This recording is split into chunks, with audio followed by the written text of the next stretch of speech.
Let's see. Ladies and gentlemen, welcome to my stream. My name is Twisted Teach, and this is going to be my first episode of my Rogue Adventure playthrough. Now, I know no one's here and all that other fun stuff here in the Twitch channel, but this is mainly for YouTube. This is going to be a series about Rogue Adventure, an Android game that is a roguelike deck builder. There's very little information on YouTube, and little guides that the creator, Shark Labs, have actually managed to produce and get out there. It's mainly, you figure out about the game, and you start playing it, and you figure it out from there, but sometimes it's not always the most helpful. Some people aren't good at strategy.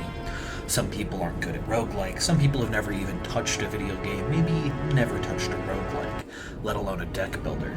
It takes on a different strategy to be able to play the game. So, what I have here for my loyal following is Rogue Adventure. This is a simulation on my desktop that will be fresh. It will be level 0 or level 1, starting from scratch, and I will be going through and doing a bunch of different playthroughs with this stream itself. I'm going to be basically going through and doing a walkthrough on how to play all of the classes, going over some of the cards and some of the strategies that individuals could follow to be able to successfully play the game and to be able to climb. My long-term goal for this series is going to be able to get every class to Prestige 10. It is normal, and then the Inferno difficulties go from 1 to 10. They go much higher, actually. I don't know if there's a cap. But the games get ridiculously hard later on. So this series is going to start off with a beginner's guide to all of the classes to be able to beat normal, and probably Inferno 1. It's going to be followed by a series on the best way to approach maps for certain classes, because each of the roguelike maps that you go through change the layout, which you'll see the more that we go through and play this game. So let's go ahead and get started.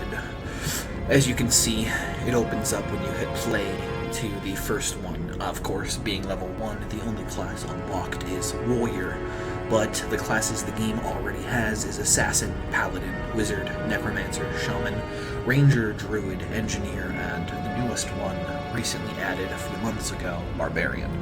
And they are currently working on a new class here, which I think they've announced, but I'm not really sure. I haven't been following it super close. Also in the main menu, it says New Adventure, and there's 2 grayed out here right when you start. It's going to be Cards and Skills, which will unlock at level 2, and it'll basically tell you all the cards that you have unlocked. Well, I'm going to have to log into Google. Let's go ahead and do that real quick. Exit full screen, open up. Let's go Classic.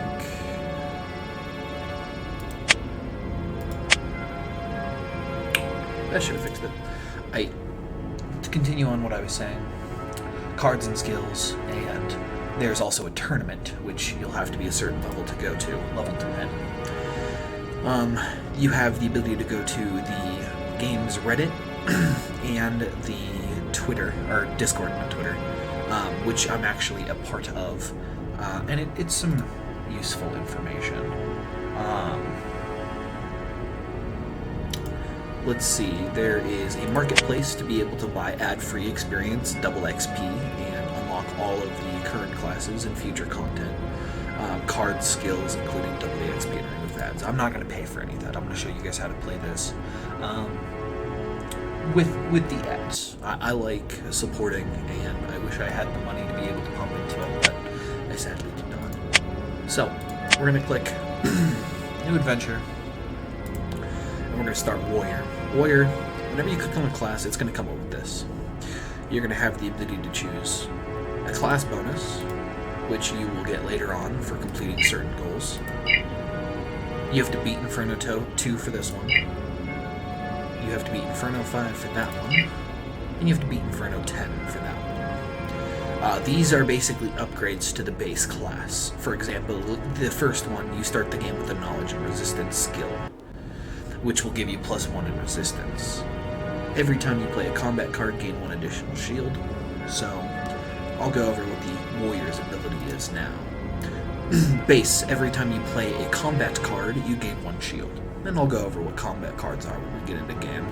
And then when you upgrade your class, the upgrade says every time you block an enemy attack, which if you have armor or 1 shield, you gain 3 resistance, which means for every point of shield you would gain, you instead gain 3. Until your next turn, of course. Now, here's the mode selection, and right now, as it says, I cannot complete or change it from classic mode to infinite mode, because I've not beaten classic, normal mode, and inferno. So I'd have to be inferno 1 to really do this. Normal difficulty game. Replenish all HP after a boss fight. And you'll see as this starts going on, the harder and harder it will get. And then, of course, hell mode, which means I'll go over it when we get there, but hell mode is something that you'll unlock after you beat Inferno 1. So we're going to go ahead and start this. It says, Tutorial. This is the map, where you choose your path and which room to visit. There are different locations. A treasure room, a merchant room, an enemy room. A treasure room is where you can gain coins and gems.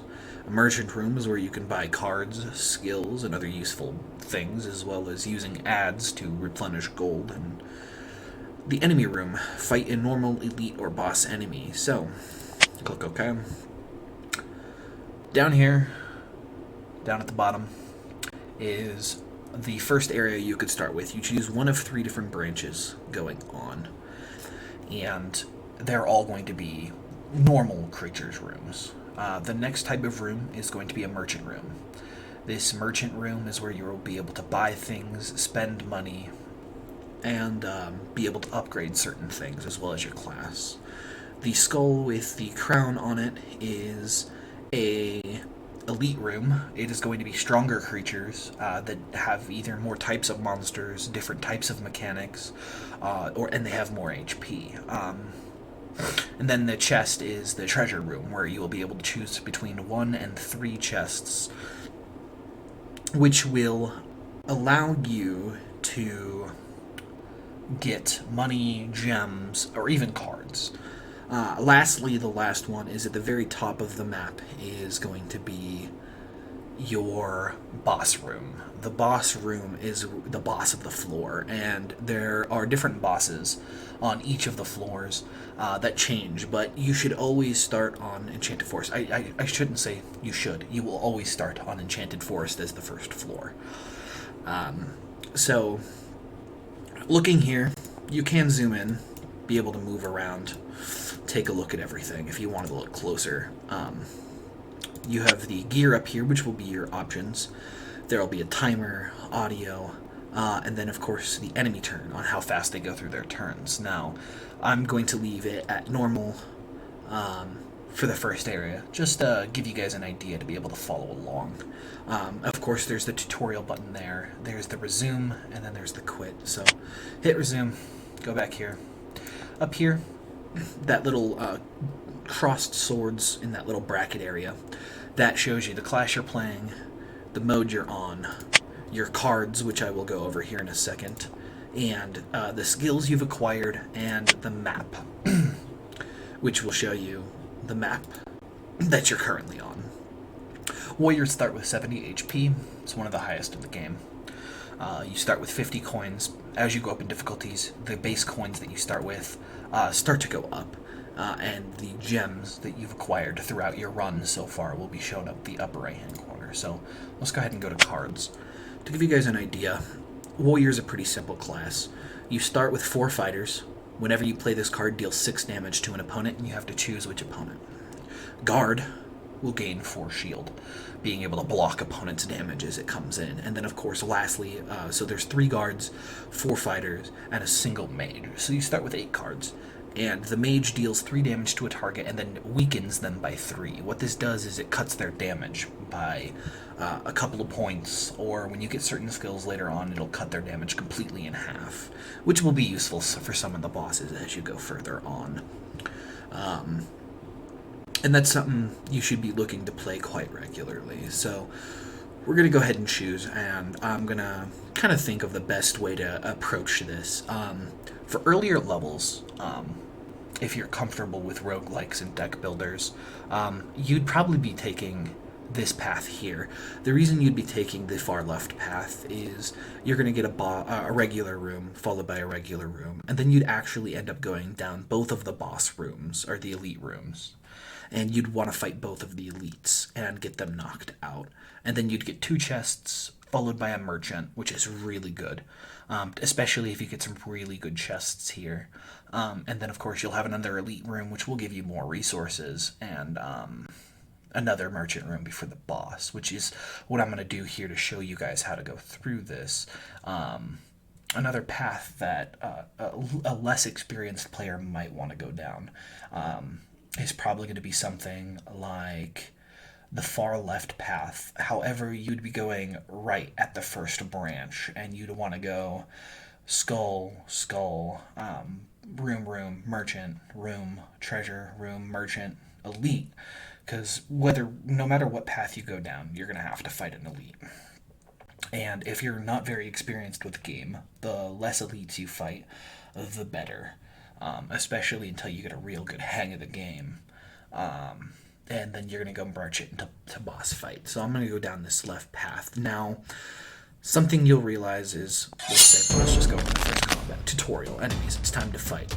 Let's give these damn monsters what they deserve, but first you need to know some basic fighting rules. I've already basically done this for you. So here's the difference between the cards. The one with the sword is combat card. So with the warrior's class ability, whenever I play a combat card, I will gain a single shield. Now this is a magic card, so the mage is the only magic in the deck, and this card will have differing effects. Some of them are passive, some of them grant you certain bonuses, and you'll see as we go further on, as we get more cards to be able to unlock. Combat magic. Next is a mana. You have 3 mana base, and every card costs 2. Or, sorry, not 2, 1. Every card costs 1 mana. When it reaches 0, you will be unable to play any more cards, and you'll have to end your turn heading to the next one. Now, something is, this is basically saying you can click on the enemy to see details about it. You can observe the enemy's intent above their head, which I'll go over here in a second. So, for example, it's going to start with my turn, and we have this creature. It's a forest sprite. The enemy intends to wait its next turn. It's a normal creature. This one intends to deal us 3 points of damage, and this one is intending to just wait its turn out. So, something we can do here is, of course, we're going to give ourselves some shield. We don't want to take any damage. The least amount of damage we can take, the better. Now, the next thing you're going to want to do is you're going to want to decide how to take on this room. Now, this is going to be kind of a 2-part tutorial. Yes, I'm teaching you how to play warrior, but I'm also going to be teaching you the best strategies to deal with the creatures that you're fighting from each class. So, here, we're going to make the decision. This gives 3 weak, right? This does 3 damage. The weak decreases by 1 every turn that it passes their turn. So, for example, say we use this on the enemy. It brings his attack down by 1, and now he has 3 turns of being weakened. He has taken 3 damage. Now, we're going to go ahead and grab our warrior, who does 6 points of damage, and we're going to decide, where do we want to go? Sure, we could go back into the middle guy here and continue to kill him, but then remember, these 2 guys are waiting, and what they're waiting for is they're going to be attacking on the same round together. So, we're going to go ahead and start killing them off. The end turn button, over here. Down here is the cards left in your deck, and these are the cards inside your graveyard. When this empties, then the graveyard is shuffled back into your deck. As you can see, I have 4 cards with 4 cards in the deck. These are exile cards. Certain cards will exile themselves. We'll get into that later. So we're going to go ahead and grab the mage. We're going to weaken. We're going to toss down a shield, and we're blocking 5 damage now. So, now that we're blocking 5 damage, 3 from this guy, 2 from this guy, we're good to attack. We're going to go ahead and slash at that guy. And that's going to end that turn for us. This dude's going to wait. These guys are going to attack with our shields, doing absolutely nothing. And it's going to come back around to us. It's going to shuffle. We're going to have cards.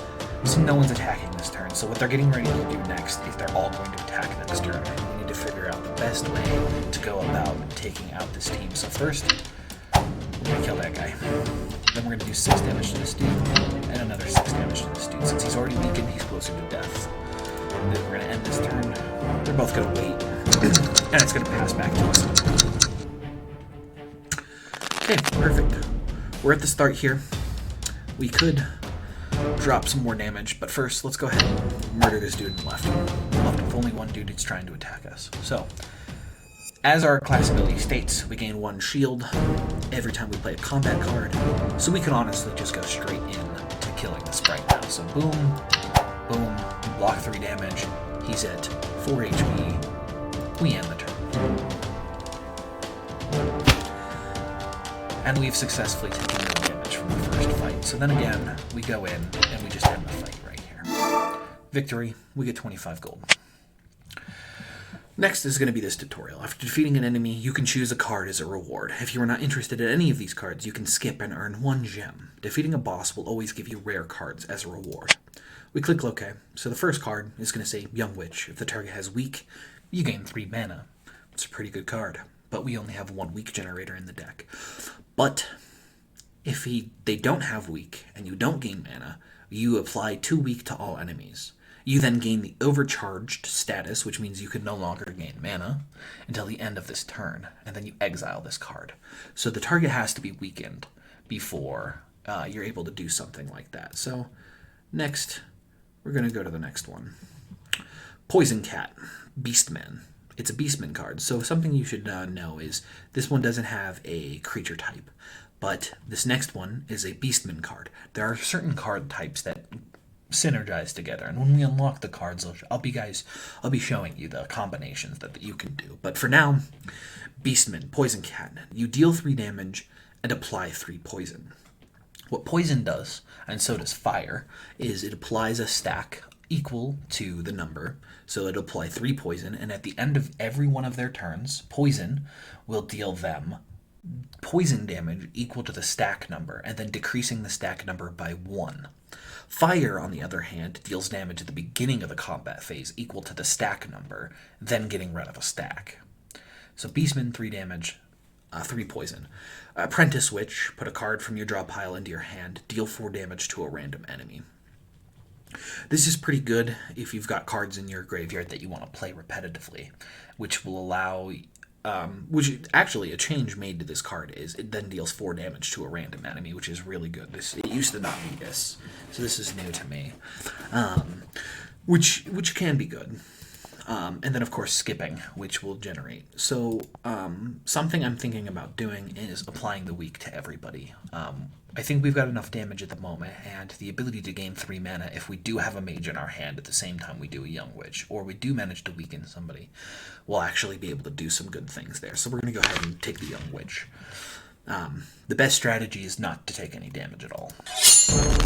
Next, we have Caterpillars. And damn, I didn't know they started with double attack. So this is going to be a difficult one, so we're going to have to decide. We're going to go weak on one of the Caterpillars, bringing their base damage down to 3. We're then going to go and apply a shield, which brings our shield to 5. We're still too short. Let's go ahead and drop another one just in case. We'll block the first turn's damage completely and ignore going in for damage right away. As I said, the best strategy right now is to take no damage at all. Next, as you see, our witch is back up. Now what we could do is we could try to bank on getting lucky and drawing nothing but warriors next, which might do something. So let's go ahead and try it out. We're going to go ahead and Young Witch. We gain 3 damage. And then we're going to go all in with damage on the Caterpillar. And then, now that another mage has popped up in our hand, I think we're going to do that to the other one.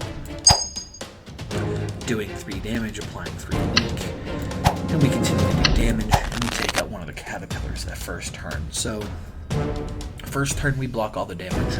Really good.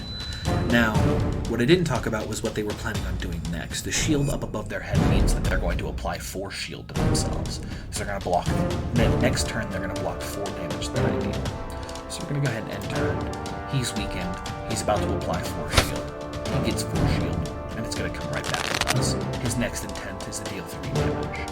So, we've got 3 cards to play. We've got combat cards. We can just start going. And as you see, the 6 damage that I was supposed to do with the warrior was blocked first by their shield for 4, and then dealt 2 damage overall. We're going to go ahead and go in again.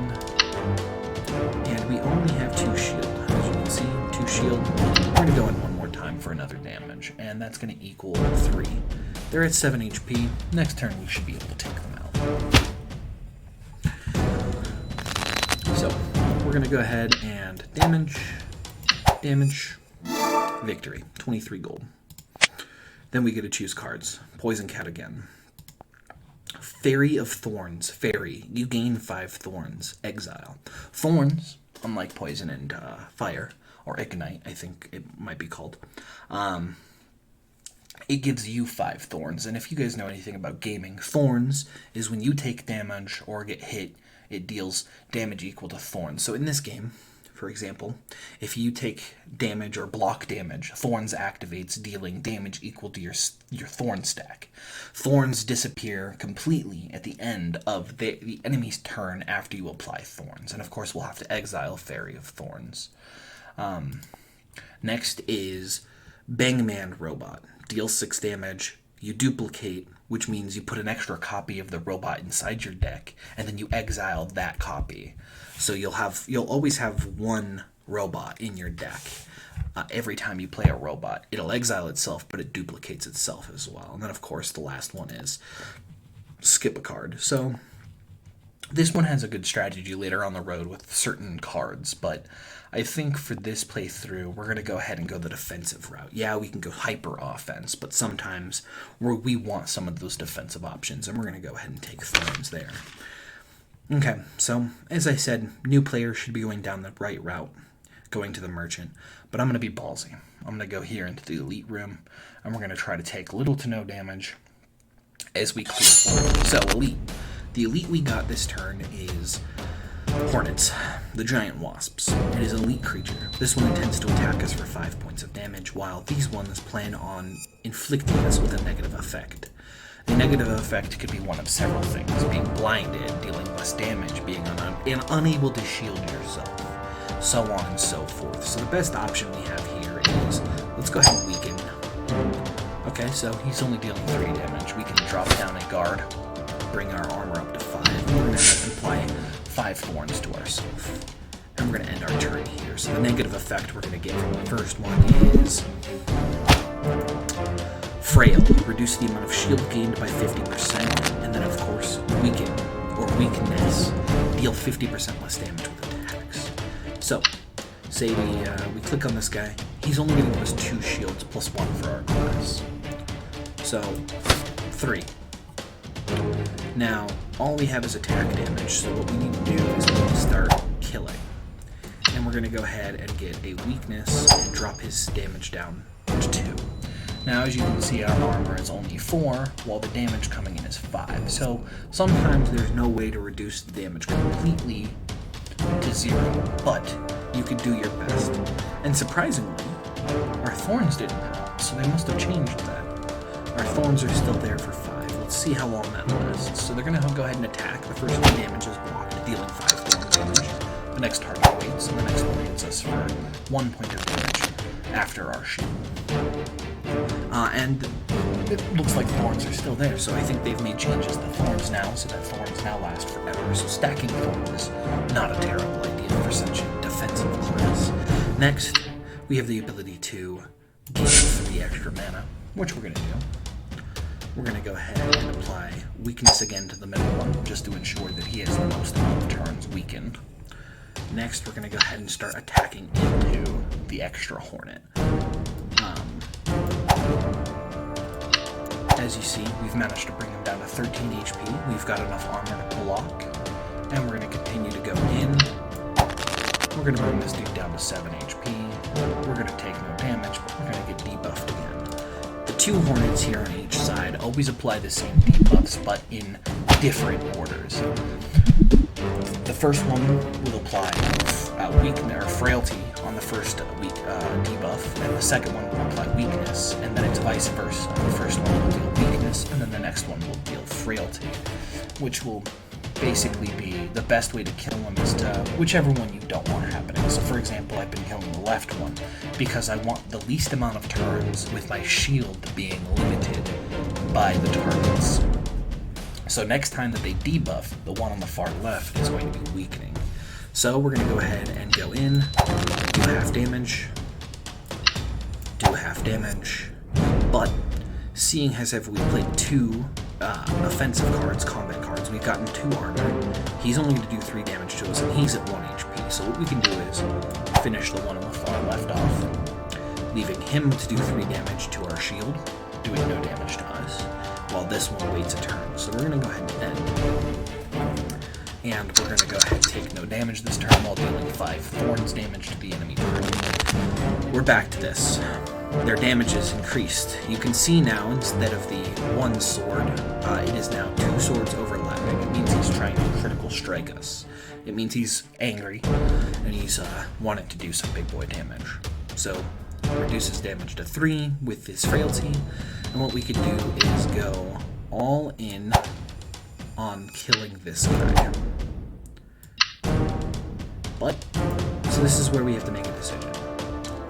Knowing that this dude's going to attack next turn, and knowing that we might take a damage if we don't play a combat card, do we want to possibly weaken this target on the right, or not take no damage? So we're going to go with the safe strat, and we're going to take no damage, so we're going to do as much damage as possible to this guy, take no damage from his attack, and kill, or almost kill him with thorns since he's at 6 HP, and we have 5 thorns, so we're going to go ahead and the turn. He immediately kills himself, we get debuffed with weakness, doing half damage, and it comes back around to him dealing 3 damage. So we're going to go ahead and go boop, boop, and let's go ahead and weaken this guy down to 2 damage.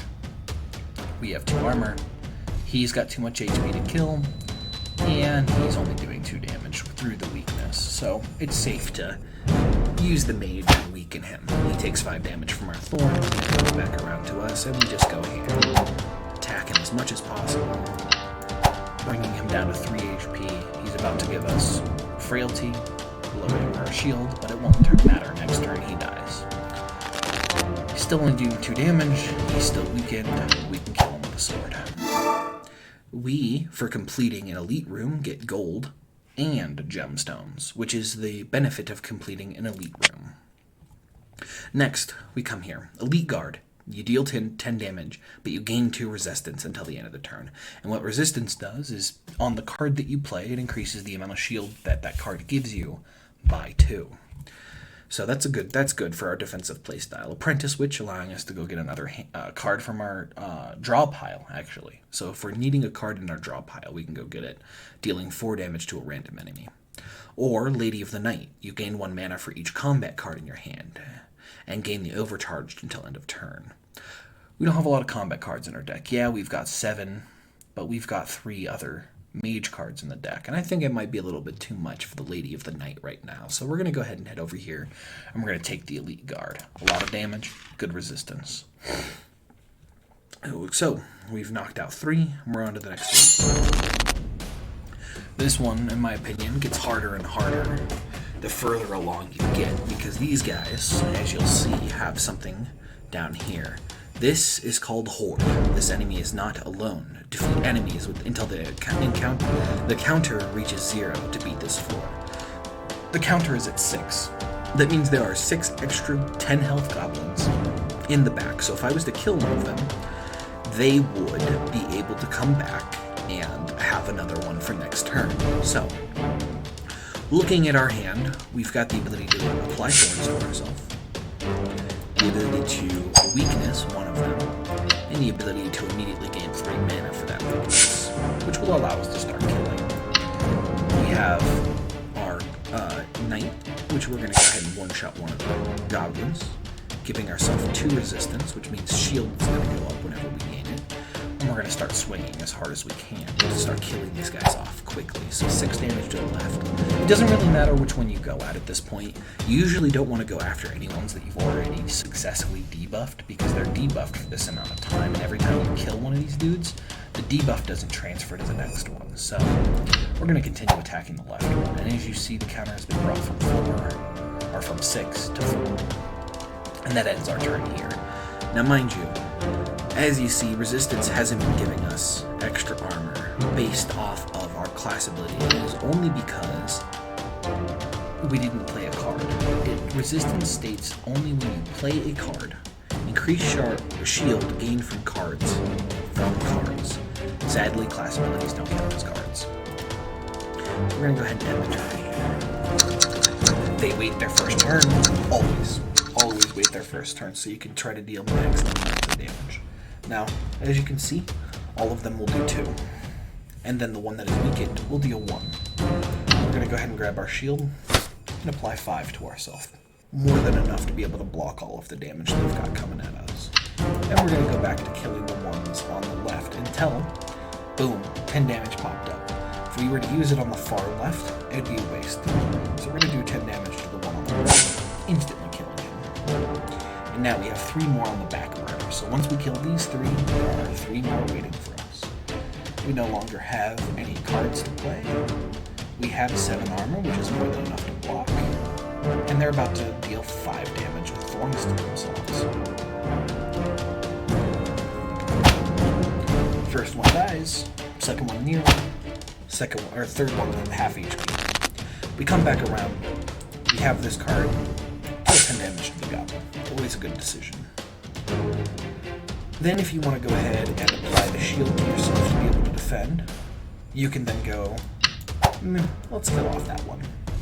We have more than enough armor to be able to block what we need because we gained the guard resistance +2, plus the shield from one of our guards, and then we managed to do damage and gave us 1 more. So we've got more than enough shield to take care of the damage. This one's going to kill himself on our thorns. These 2 are going to be at half HP and ready for us to kill next turn.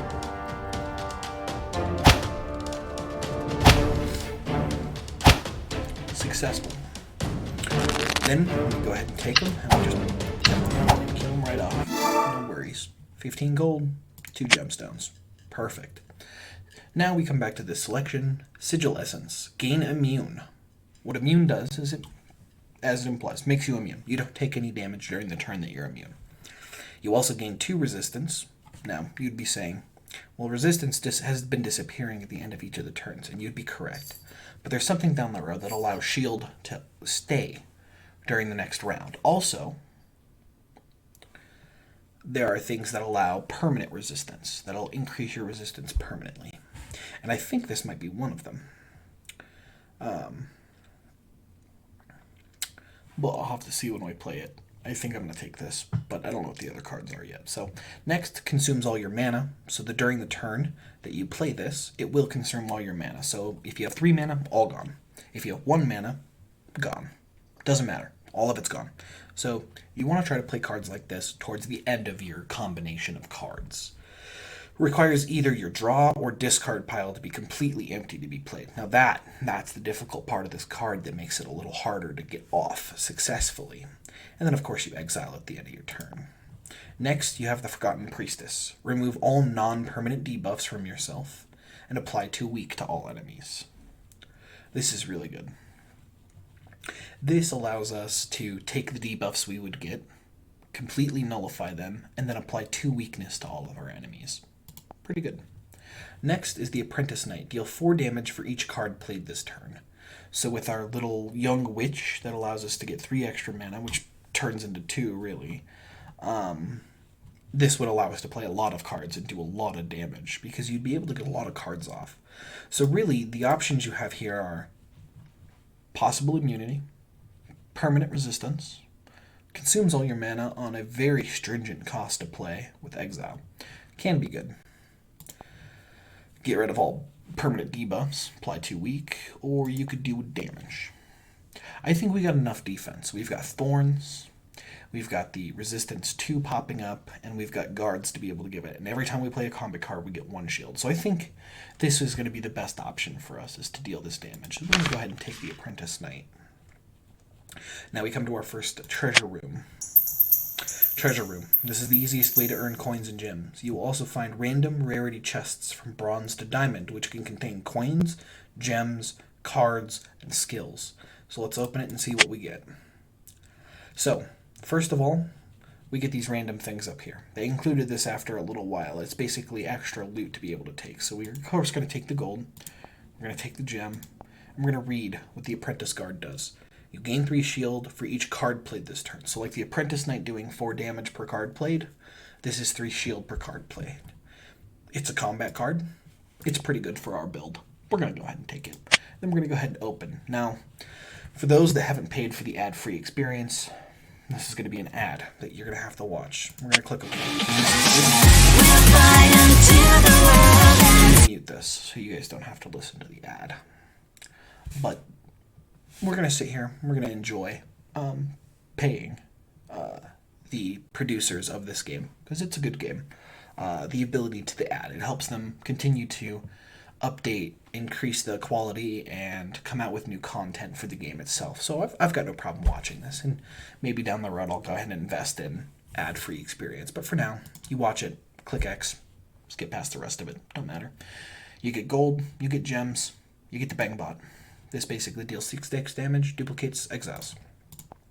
Now we have to make a decision. We've got a bunch of cards. Do we really honestly want the 6 damage exile duplicate? We're not really running an exile build, so I'm going to say no. I want to pass this up. I don't want to flood my deck with too many cards, so we're going to say no. We have another chest room right afterwards, so we're going to go back in.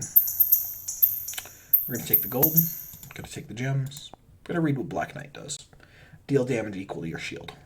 This could be really good, especially when your shield doesn't go away later on in the game.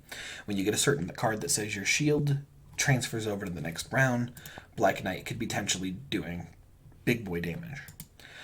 So do we want to take the risk and take it? Now, mind you, every combat card we play, we get some shield. On the turns that we have 5 mana to spend, we'll be able to get some big boy damage out of it, especially if we get cards full of, or hands full of guard. We'll get a bunch of shield, do a bunch of damage. So we're going to go ahead and take it. Why not? We're going to watch another ad. I apologize for watching this. It might be a little annoying to sit here and watch ads while you're watching a streamer. But I'm going to go ahead and try to talk while this is going on from now on, as I kind of strategize to give you guys an idea. We're about to fight another elite. Now, there are certain types of elites in the Enchanted Forest, and the next one I predict that we're going to get is called Werewolf. Werewolf is a big boy. He does lots of damage. He summons tiny little wolves that deal damage, and there's certain strategies to be able to take him out. Take the gold, take the gems, exit. So, merchant room. We'll go back to the werewolf here in a minute, I promise. Finally, a merchant. This is the right place if you want to spend some coins and gems. Here you find a vast assortment of cards, skills, useful services like healing, remove cards, and much more. Skills are powerful, permanent buffs that provide passive bonus for the rest of the run. So we sit here, and something you should be doing every time you come in here is free coin. It's another ad. I apologize. Of course, it's just Arknights. Don't you like Arknights? Well, at least it's not Raid Shadow Legends. So, back to the werewolf. He summons littler wolves that deal damage on off turns, and he can only summon 2 others for a maximum of 3 creatures on the map. And really, the best strategy I've found for early game is to just ignore the tiny wolves and just go ham on the werewolf. You want to kill him as quickly as possible because his damage scales slowly. He deals massive damage if you manage to kill off his little wolves. And I'll talk more about that when we get there. So now, we have the ability to look at cards that we can buy. Now their coin value is here. The buy option is here.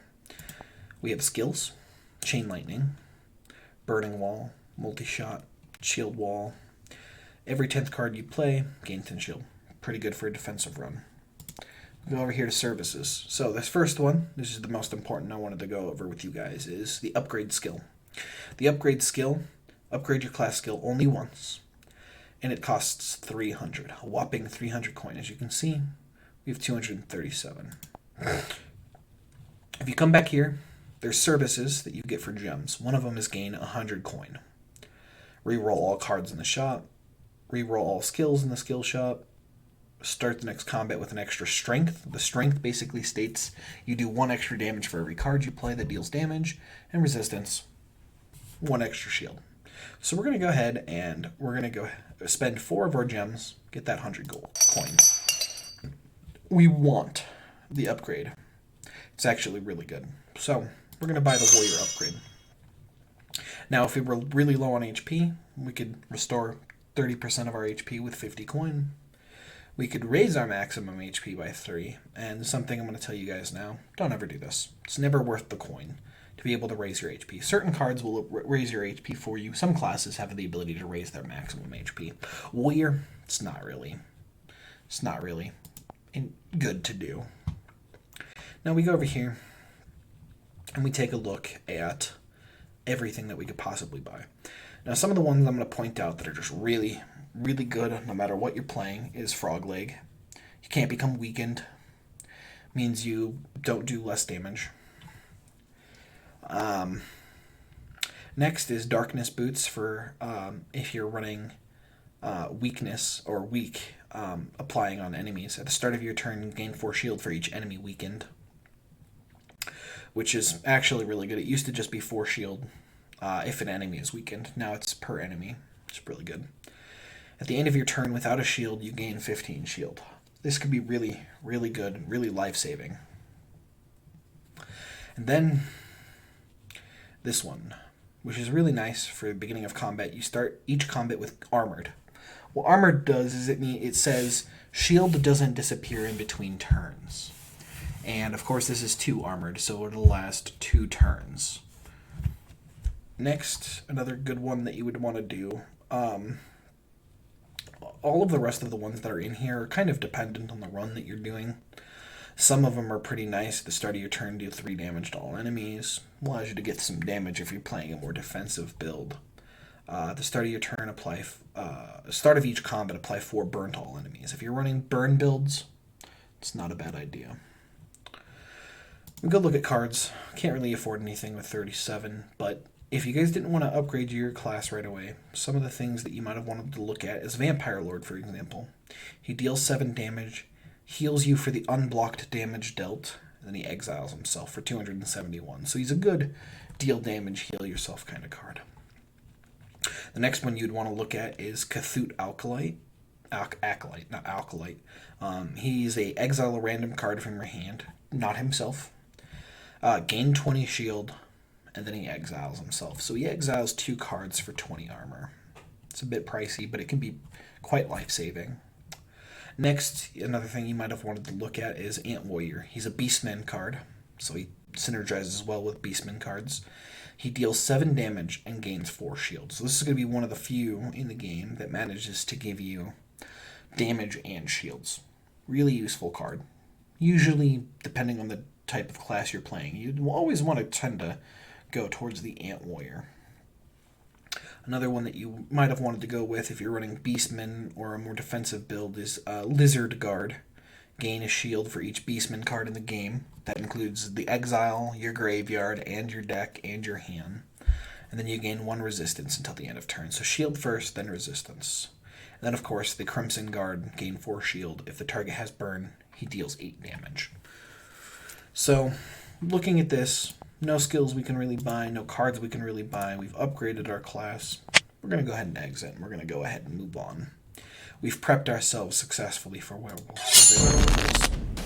Welcome to Werewolf, one of the hardest elite fights next to giant wasps.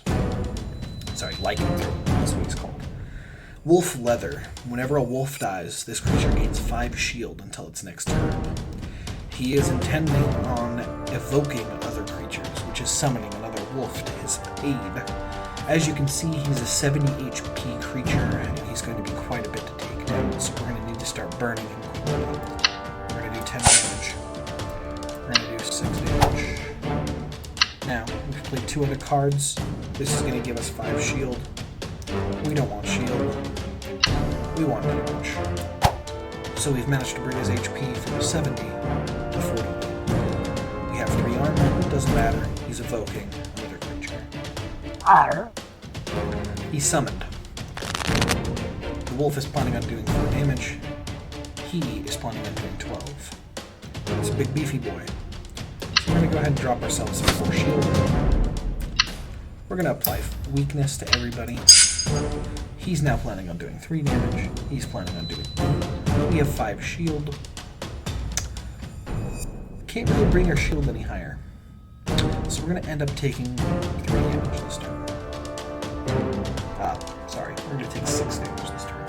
11 minus 5, 6. So we're going to try to do as much damage as we can over time. So we're going to go ahead and drop this Thorn Fairy. We're going to have to end, unlikely, taking 6 points of damage, which is going to hurt. It's one of the bigger damage turns that I've had to take in a while. We come back here. Now we could go all in on the wolf, end up killing him. But best strategy, I said, go all in. You're going to do 6 damage. We're going to do 6 damage. And then we look right here. 4 damage for each card you dealt this turn. That's about 8 damage. We brought him down from 48 to 23. We have 3 armor to block the wolf with weakness. He's only got 23 HP left. We end the turn. We look in our deck. We've got an elite guard coming up, 10 points of damage. We have at least another fighter coming up for 6 damage. So we got 10. Something that you want to look at is you want to look at dealing damage for. He's at 13 HP. We do 6 more. We do 7. Can't kill him this turn. Let's defend ourselves from the other wolf. Take as little damage as possible, and we can kill him next turn. Now, something that Lycanthrope does that other bosses or other elite creatures sometimes don't do is if you kill him, his allies will disappear. As they have this little debuff down here, it says minions abandon combat if their leader dies. It's pretty useful. He's at 7 HP. We've got 12 damage. Let's kill him. We're at 63 of 70 HP. We get 20 gold, 2 gems going into the boss fight. But first, we pick a card. Fire Priestess. Apply 3 burn to all enemies. Pretty good. Shadow Assassin. Target's enemy is halved. You lose 3 HP. You remove this card from the game. It doesn't go into exile. He doesn't count towards anything. Pretty good card. Guardian of the Sigil. Gain 1 strength. Gain 1 mana. It requires either your draw or discard pile to be completely empty to be played. Really good if you draw this in your opening hand. Really good if you manage to get this in a hand where you don't have an discard or a draw. So really our option is we either take Shadow Assassin to deal half damage, or we take Guardian of the Sigil. For the long run, both of these cards are really good. This one could be really good in the beginning of turns if you manage to get it luckily, but this one will always be good against bosses. Bosses have a lot of HP, and being able to get them down very quickly is something that you should cherish. Shadow Assassin's pretty good for 3 HP loss. We're going to go through one more room. We're going to watch one more ad. We're going to go ahead and talk about the 2 bosses that we could fight. There's the Ape King and then the Corrupted Tree. Both of these bosses are difficult in their own regards. The Corrupted Tree has 2 little minions that do damage and can start to hurt if they're left alone too long. The tree, however, summons berries that he puts in your deck, and if you don't play them and they're in your hand at the end of your turn, they deal you damage. The Ape King, however, is a singular boss that doesn't have any minions, and his power amplifies over the course of the battle, and it continues to scale. So, looking at our money, we have 107. We're 3 short of the Cthulhu Acolyte. So we're going to go ahead and take a look at anything we might be able to buy with gemstones. We have 8 gems. Let's see here. Whenever you enter a merchant room, start the next combat with an extra 2 mana. It's pretty good, especially if you maximize the amount of merchant rooms you're going into. What? See, this is not bad. If you manage to play no cards, you deal 20 damage to all enemies. I've never actually played with this. Let's test it.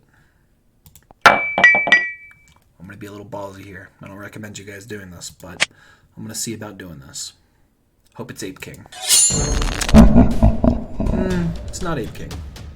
It says if you do not play any cards during your turn, deal 20 damage to all enemies. You know what? Let's take that damage.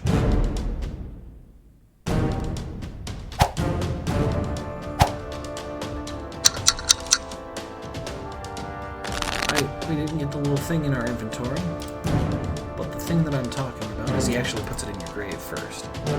So this right here. Evil Berries. If this card is in your hand at the end of your turn, take 2 damage, exile it. If you play it, of course. He's going to debuff us this next turn with giving us another berry. And we potentially take 4 damage. But luckily, we have Thunder Blast. So what we do is we end the turn again, murders them. The boss has 50 HP. He gives us a debuff saying we can't play damage cards in our hand. And he's about to heal himself 10. But I think, let's just continue on the strategy of doing that way. We're going to kill him that way. He's at 30 HP.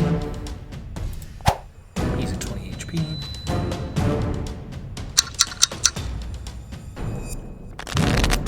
And that was really easy. We took a little bit of damage there. I know, take as little damage as you can. But on normal difficulty, the lucky thing is, after you kill a boss, all of your HP is restored. You get 25 gold, 2 gemstones, an ad. That's new at the end of a boss fight. But watch the ad. It's pretty short. You move on. Next, we choose a reward. These rewards are usually better at the end of a boss fight. This one is Artillery Unit. Deal 4 damage to all enemies for each card in the exile pile. Really good with exile builds. One of the best damage dealing cards in the game. He exiles himself, however. Next is Hyper Samurai. He's a robot. He deals 12 damage. If this attack kills an enemy, do not discard this card and replenish your mana. Really good. Hyper Warrior Robot. Deal 12 damage. If this attack kills the enemy, gain 3 strength, 3 resistance, and you exile. Now, 2 really good choices for the build we're running right now. Because we're not really doing an exile, we look at doing one of these 2. This one allows us to do 12 damage repetitively, possibly getting all of our mana back, and discarding, not discarding this card and being able to do it again. However, this one gives us 3 strength and 3 resistance permanently. This is a really, really good card. It exile itself, sure, but if you can get him to kill something, the rest of your combat is going to be really nice. But in order to get the most effective use out of this run for normal, for you guys, for doing your first run, I'd recommend the Hyper Samurai.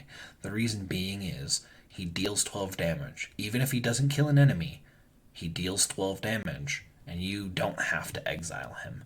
While on the other hand, if you don't kill an enemy with this card, you don't get the strength or resistance, he still exiles himself. A lot of risk, a lot of reward. Lot of reward, medium risk. We're going to go ahead and go with this. Okay. The next area that we come up to is Deep Water. This is one of 2 maps that we can approach at this point in time. Now, I think there's 2 more levels beyond this, but we're going to go ahead and figure out the best way to navigate all this chaos here. You have 2 beginning branches and a bunch of sub-branches that branch out and go. Now, the strategy for advanced players coming into level 1 normal, you want to try to maximize what you're going to get before you reach a merchant room. For new players, you want the safest route with the least amount of resistance. So, there's one route that you can go that'll maximize everything that you do. If you're running merchant rooms, and you have the ability to get 2 mana out of a merchant room, or you get something else out of a merchant room, you always want to go down this path here. You start on the left branch, go right, up to merchant, right, merchant, up, left, or really the only option you can go is still up, and up.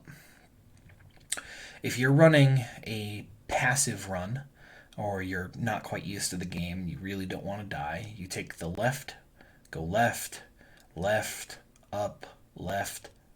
So you're going to go regular, merchant, chest, regular, elite, because you always have to fight an elite before you reach the end, merchant, into boss fight.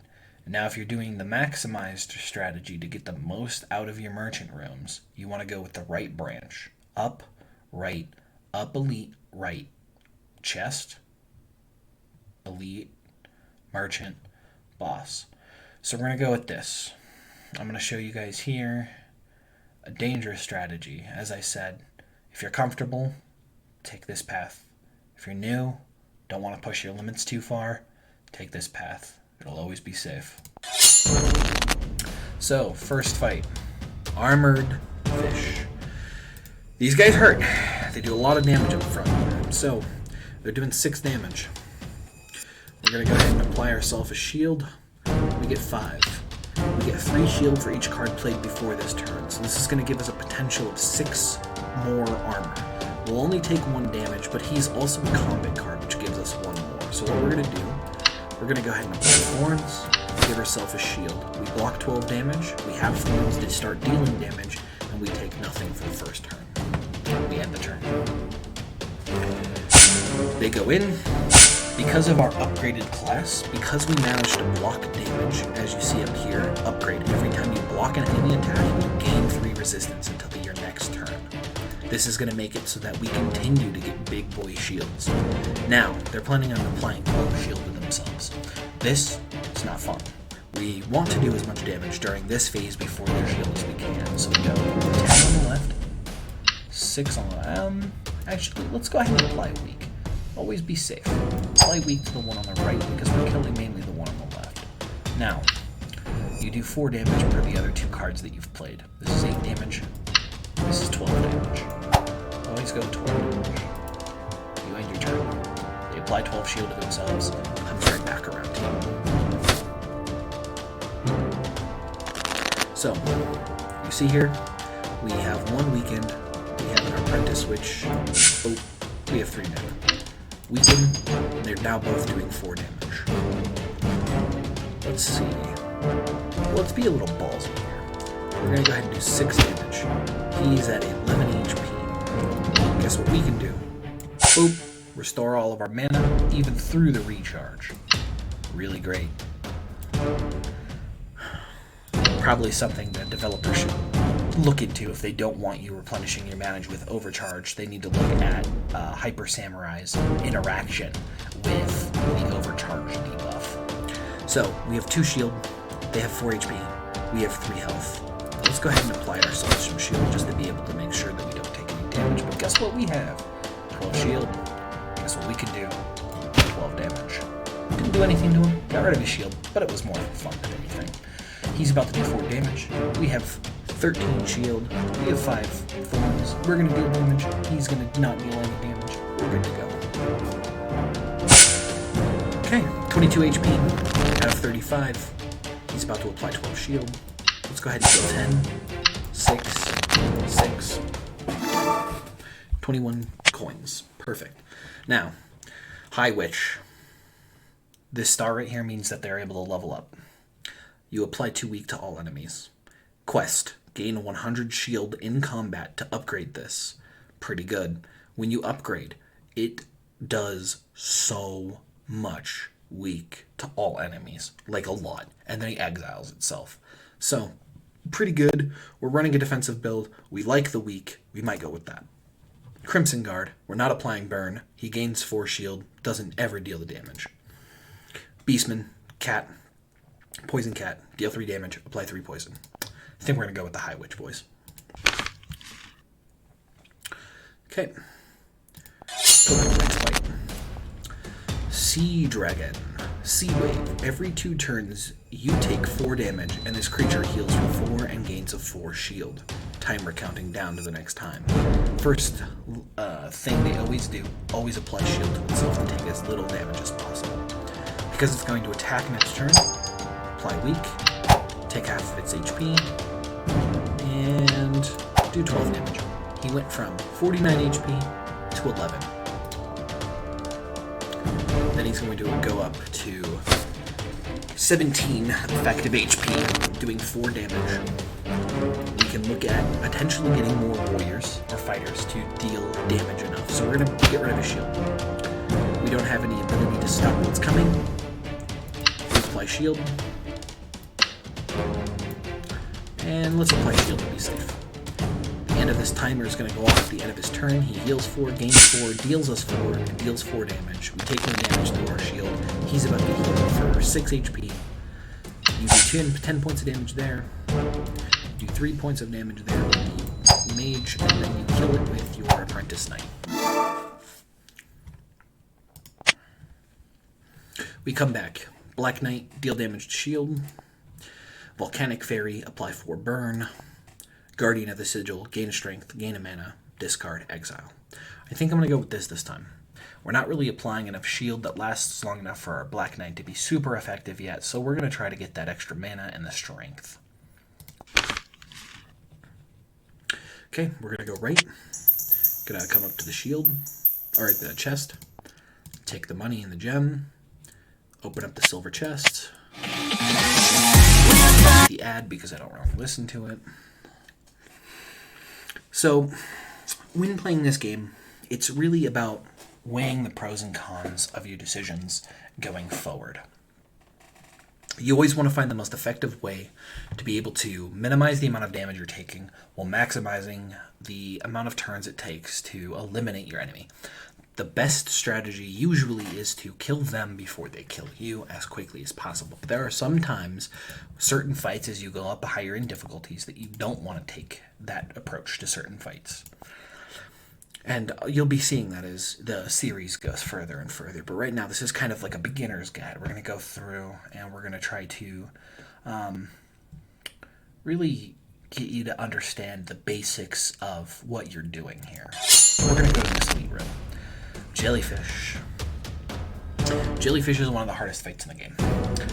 The reason it's so hard is they have a buff called Electric Field. If you attack this creature while in wait status, you receive 5 damage. And of course, they always wait their first turn. So, I don't know if Thunder Blast is going to proc them dealing us damage. We're about to find out. So we're going to end the turn, dealing 20 points of damage to both of them. We take no damage. One of the easiest fights with Thunder Blast. So it's a good thing we want Thunder Blast for this. We're going to go ahead and try to maximize our effectiveness here. We're going to weaken the one on the left. We're going to apply ourselves some shield enough to block this one. And we're going to go ahead and tail half the damage of the HP on the bottom right. Now, we lost 3 HP from the ninja. We're going to take 5, we're going to lose 5 shield, only having 1 left. But we're going to take 4 damage from this one. Kind of the sad realization is sometimes you don't always get the cards in your favor. You're not always able to block everything. So you take damage, they go back into wait status. You end the turn. It passes, it deals 20 damage. It comes back around to you, and they're going to attack next turn, which allows you to do this. 10 damage to this one, 6 damage to this one, right? And we're going to go ahead and drop a shield so we don't take any damage from the thing. So we're going to go up to 13 armor with the resistance +2, and the amount of cards you played before it brings our armor up to 13. He deals 7 damage. We wait. It kills, or attacks into us, dealing damage, giving us more resistance at the end of the turn. Luckily, Thunder Blast is in range of killing it. We end the turn. It dies. We win. Lieutenant Armstrong, Demon, deal 2 damage for each card in the discard pile. Elf Ranger, deal 8 damage to the target enemy and 4 damage to all other enemies. Really good for fights with multiple enemies. Then Desert Priestess, remove the shield of a target enemy, you deal 5 damage. I think we're going to go with Elf Ranger. More damage. It's a combat card which gives us shield. It's pretty good. So, we're going to go right instead of left. We're going to ignore going to this merchant first. We're going to go ahead and take the fight. We come up against this. Another 2 debuffers with a middle dude attacking. Mutant Seaweed with his Killer Seaweed. They intend to give us debuffs. We're going to head and apply 2 weak to everything. We're going to go ahead and do 2 extra mana. We're going to go ahead and do 6 damage to this guy. 6 damage to this guy. Half the amount of damage to this dude. Then we're going to take our Samurai. Let's kill the dude off on the left. Return our mana to 3. Deal 10 points of damage to this dude. Do 6 damage to this dude. Kill the dude on the right with the Hyper Samurai. And that is why we take Hyper Samurai, boys. Fights like this become really, really easy when all you have to do is manage your cards properly. Being able to deal enough damage to proc Hyper Samurai, get your mana back, and do the same thing on the other one while still attacking the middle guy. This dude, Mutant Seaweed, does a lot of damage if you let him get his little debuffs on you. And it takes a little while to get used to this kind of fight. So we're sitting here with 3 mana again. We're going to drop our shield. We're going to do damage equal to our shield, which is 14. We could be ballsy and get our mana back, or we could just do a crap ton of damage. We've played 11 cards, 4 damage for each of them. There's 44. And we're done. Desert Priestess again, removes shield, deals 5 damage. Elf Warrior, another quest card that levels up, deals 3 damage. If you kill 3 enemies with this card, it upgrades. Elf Warrior upgrades twice. Goes from 3 damage to 7 to, I think, 21. Beastman, Lizard Guard. Gain 1 shield for each Beastman card in the game. We're not running Beastman. I think we're going to take the risk and try to level up Elf Warrior on some of these fights. A little late to be grabbing the card. Usually you'd want this in the Enchanted Forest to be able to maximize your effectiveness, but we get what we get.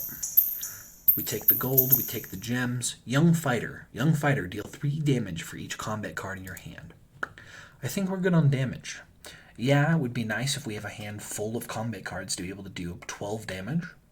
But then again, we have stuff like Hyper Samurai, Elf Warrior that might level up. And I think it's safe to pass up on the Young Fighter. We open the chest. Muted again. You guys have to watch the same ad over and over again. I apologize. I really do. But I like supporting. I really like Shark Labs and what they've done with this game. And I haven't even paid for the ad-free experience on my normal account, on my phone. And the reason for this is I believe in the long run, with how much I play the game, they get more revenue from the ads themselves. So I'm going to keep the ads unless I get more viewers that want me to get rid of the ads, which I might do for people in the future if that's what's requested. We're going to go ahead and hit the next fight. We got Inhabitant of the Abyss. He's starting off with a debuff. Let's go ahead and start with a debuff of our own. We'll go ahead and drop ourselves a shield. So this is going to do 8 damage. This does 12. Let's go ahead and do 12 damage. We end the turn. The debuff that's applied is Bleed. Wound. Every time you play a card, you lose 1 HP. We do 8 damage. Take 1 damage. Take 1 damage. Get ourselves some extra mana. We're going to be taking a lot of damage here. It's just one of the things that we're going to have to do in order to ensure that we don't take damage from him. Yes, we're taking more damage from the bleed, but we would take more damage from him on top of it if we weren't doing this. So we're going to continue going in. And we're going to go down quite a bit of HP. We lost 6 HP that turn. Instead of the 4, we could have dealt 20 damage. It's probably something I should have thought about in the long run. But we're going to see that he's at 18, 12, dead with 4 mana. So we took a little bit of damage. It was a little bit of a riskier play, but it's one of those things that even if you make decisions like this, it won't come back to bite you necessarily. So, Lady of the Night, gain 1 mana for each combat card in your hand, gain overcharged until the end of turn. Got a decent amount of combat cards for that now. Apply 4 burn, not really running burn. Desert Cat, remove the shield of the target enemy while applying 5 weak. I think we're good. We're not really moving any shields, and we haven't really run into that. I don't think there's enough creatures in the game to really justify running that. So we're going to go with Lady of the Night. Or we could possibly take the gem. Let's take a look at our cards real quick. 1, 2, 3, 4, 5. 4, 7... 8, 9, 10, 11, 12, 13, 14. 14 and 5. I think it's well worth our time to take Lady of the Night. Most of the time we should be getting a full hand of combat cards. We're going to go ahead and go here. So, perfect turn 1. Lady of the Sigil. Gain 1 strength, gain 1 mana, discard, exile. We're going to apply weak. We're going to gain the overcharged. We're going to deal some damage. We're going to deal some damage. We're going to try to defend ourselves to the best of our ability. And we've played 6 cards, 3 shields, 26 armor, 13 damage. But something you should know. Gyozu the Fish Eater. Fish Eater. At the end of your turn, shuffle 3 red fish into your discard pile. Every time you play a red fish, this creature will heal himself. It's pretty brutal. He is weak. He plans on attacking for 13. He's going to go in. He's going to hit our shield. He's going to do absolutely nothing to us. We've dealt 20 damage to him already. And we're going to try to kill him as fast as we can. We're going to go ahead and gain 2 more resistance, doing 10 points of damage. We're going to go ahead and give ourselves 9 shield. And looks like we're not going to be able to bring ourselves completely up to the ability to block him, but we're going to do 13 points of damage with that, with the increased damage there. We're going to end our turn here, taking 1 point from Gyozu the Fish Eater. We brought him down from 99 to 55. Half of his HP gone in 1. Give ourselves a little bit of armor. Deal ourselves a little bit of damage. Eventually, the red fish are going to start getting out of control. We'll have nothing but hands full. 9 weak to all enemies. We're going to go ahead and apply thorns to ourselves just in case. Do 10 points of damage and end our turn. He's at 10 HP with 99 with 9 weak. We've got 5 thorns, and we've got 70 HP. We're going to try to kill him to the best of our abilities right now. We're going to do 6 damage. We're going to do 6 damage and kill him. And there you go. Enough time not to die to Gyozu the Fish Eater, because you have to start playing red fish or just lose the game. Honestly, we had Thunder Blast, so even then we wouldn't have had to play. We just would have been taking a bunch of damage from Gyozu the longer the fight went on. It's something you want to usually end fights like that as quickly as possible. So we have Crimson Guard again. Night Fairy. Put a card from your discard pile into your hand. Shuffle all cards in your discard pile into your draw pile. It's pretty good if you want a card back, like Hyper Samurai, or you want something like Elf Warrior back, especially when you get her to level up, which is going to be the hardest thing to do while we're getting further and further into this run. And then Masked Swordsman. Deal 2 damage to target enemy X times, where X is the number of the copies of this card in the game. Wow, that's hard to read. X is the number of copy of this card in the game. Copies. It should be copies, but we're not really going to be too finicky with that. Duplicate, exile. The exiled version of this card does count towards the amount of times that you play this card, and it deals damage equal to the number of copies. But we're going to go with Night Fairy. Put a card from your discard pile into your hand. Shuffle all your cards into your discard pile into your draw pile. It's pretty good. Okay, we're going to go ahead and hit our first merchant during this area. We're going to watch the ad again.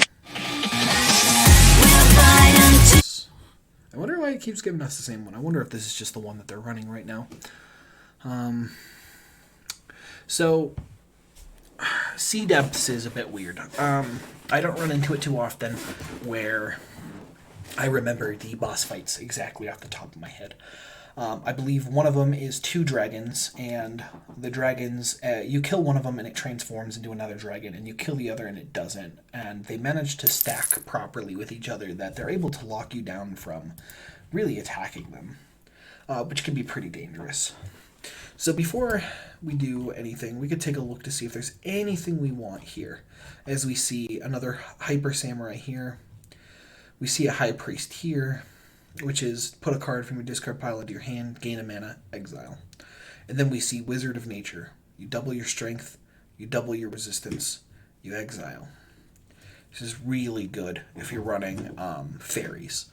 Fairies basically give you permanent strength and resistance, and this will, in effect, double the amount that you get if you play it at the right time.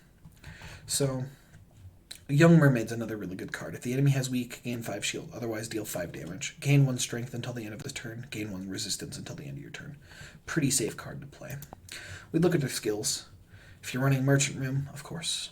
Ghost Shield, really good for starting off the fight in case they start dealing damage to you. But immediately, I see Scorpion Claw and Perfect Crystal.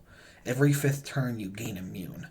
This could be used so effectively. It's one of the best skills that they've added to the game. For fights that basically start off super hyper aggressive, at the start of combat, daze all enemies. Really good. This basically stops us from taking taking more damage. It gives us our shield at full strength. This prevents us from dealing less damage. The start of combat, the first enemy that attacks you receives 9 damage and 9 weak. It's okay. Potion Maker, pretty good if you're taking a lot of damage. At the end of combat, heal 5. I think we're going to try to be defensive. I think we're going to take the every 5th turn, you gain immune. I think that'll be the most effective. It costs 12 gems. It's really expensive. It'll leave us at 2. We'll see what we can do with that. So, now we finally have gotten to another room. We now realize that these are a one-time use. The gold is a one-time use. I don't know if all of these have become one-time use. I know that these ones have never been, and I don't think they ever will be, just because it says start of next combat, gain 1 resistance. If it was one of every combat, it would be really good. And it would probably cost 4 instead of 2. So we are about to start a boss fight. It's never a bad idea to, if you don't feel safe, get a resistance, or you know you're going to murder them really quickly, grab the strength. But we're going to go look at cards. And I think we're going to take the thorns, actually. I see another Fairy of Thorns, gain the 5 thorns, exile. We're going to go ahead and buy that. And I think we're going to take the Young Mermaid, because she's a combat card and has, if the enemy is weakened, gain 5 shield, which we've been pretty consistent with placing weak on enemies. It'll give us an extra ability to drop shield, strength, and resistance. So we're going to go ahead and do that. Seeing that the only other thing that we could truly get right now is a High Priest, then I don't really feel comfortable getting a High Priest. I think we're going to go over to Services. I think we're good on HP. I think if we wanted to remove a card, we could. But this card copy, 300 gold, and it duplicates a card in your deck. There are a few cards in the game that you really want extra copies of, like Wizard of Nature is one of them. Really good card. So I think we're good. I think we're going to save our coin. We're going to save our gems. We're going to go ahead and go forward. And we're going to go ahead and take on the boss fight here. So let's see what we get. Giant Squid. Giant Octopus. Ink Attack. Taking unblocked damage from this creature will apply 2 blind, which means we will not be able to see what they plan on doing. They're about to do 30 damage. Let's apply some weak. Damage goes down from 7 and 14, doing 21 instead of 30. We have the ability to apply shield to ourselves. We're now at 6 shield. We're now at 12 shield. We're not really going to be able to block all the damage coming through. We're going to be able to block 12 and 21, which means we take 9 damage, but that's less damage than we would have taken. We now have resistance for any future attacks. And now that we're blind, we want to play safe. Drop thorns. Drop extra card draw. Shield. Shield. Do some damage. And let's take his HP down to half. He wasn't planning on doing it. Oh, he did attack. Okay. Bringing our shield down to 11. He gains some resistance. Deals himself some thorns damage. Drop some more thorns.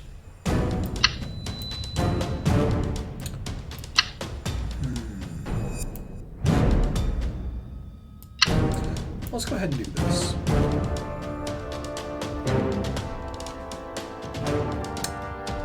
Let's go ahead and get this girl back in her hand. We're going to drop this. Gain 1 strength, gain 1 damage. We're going to gain some shield. Let's see if they're going to attack this turn. We might take some damage. Debuff. Dealt some damage, but didn't get past their shield. So good. Got some resistance going into the next combat phase. He's about to do 14. He's about to apply a debuff. Let's get ourselves some shield, enough to block that. We're going to go ahead and do some damage. We want to kill the dude on the right first. He's the one who truly hurts. This one, a bit annoying. Doesn't really matter too much. Debuff that he's applying, more weak. Do less and less damage every time. So we're going to go ahead and do 5 damage with that. We're going to gain 1 mana for every combat card in our hand, bringing us back to 4. We're going to do some damage.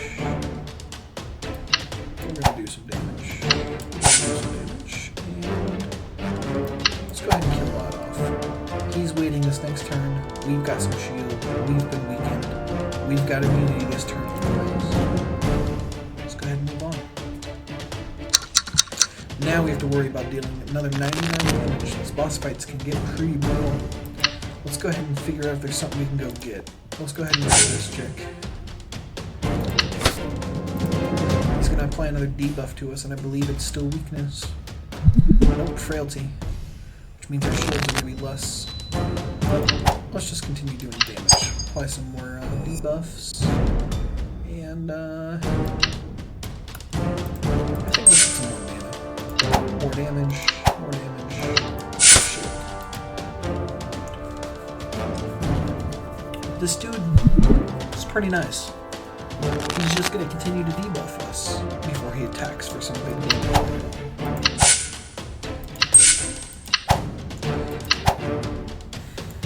As we just spit out the damage, there we go. We brought him down from 90 to 27. With him waiting another turn, we're taking no damage here. I don't think his damage phase is going to line up with our immunity phase. That's going to have to be next turn. Let's just be safe. Let's take a more defensive route here. We managed to block 8 damage. He's only dealing 7. There we go. And he's dead this turn. Ooh. There we go. Presidenting is so hard. Pocket politics. That's a different ad. Making fun of Trump, as usual. Another Shadow Assassin. Space Commander. If your HP is below 50%, gain 10 shield. Otherwise, gain 2 armored. Pretty good. Pretty good. Vampire Lord. Deal 7 damage. Heal for unblocked damage. Exile. So really the argument's between Space Commander and Vampire Lord. We've been taking quite a bit of damage, so it's really never a terrible idea. But then again, the more damage we take down to 50 will get us to a shield, otherwise armored.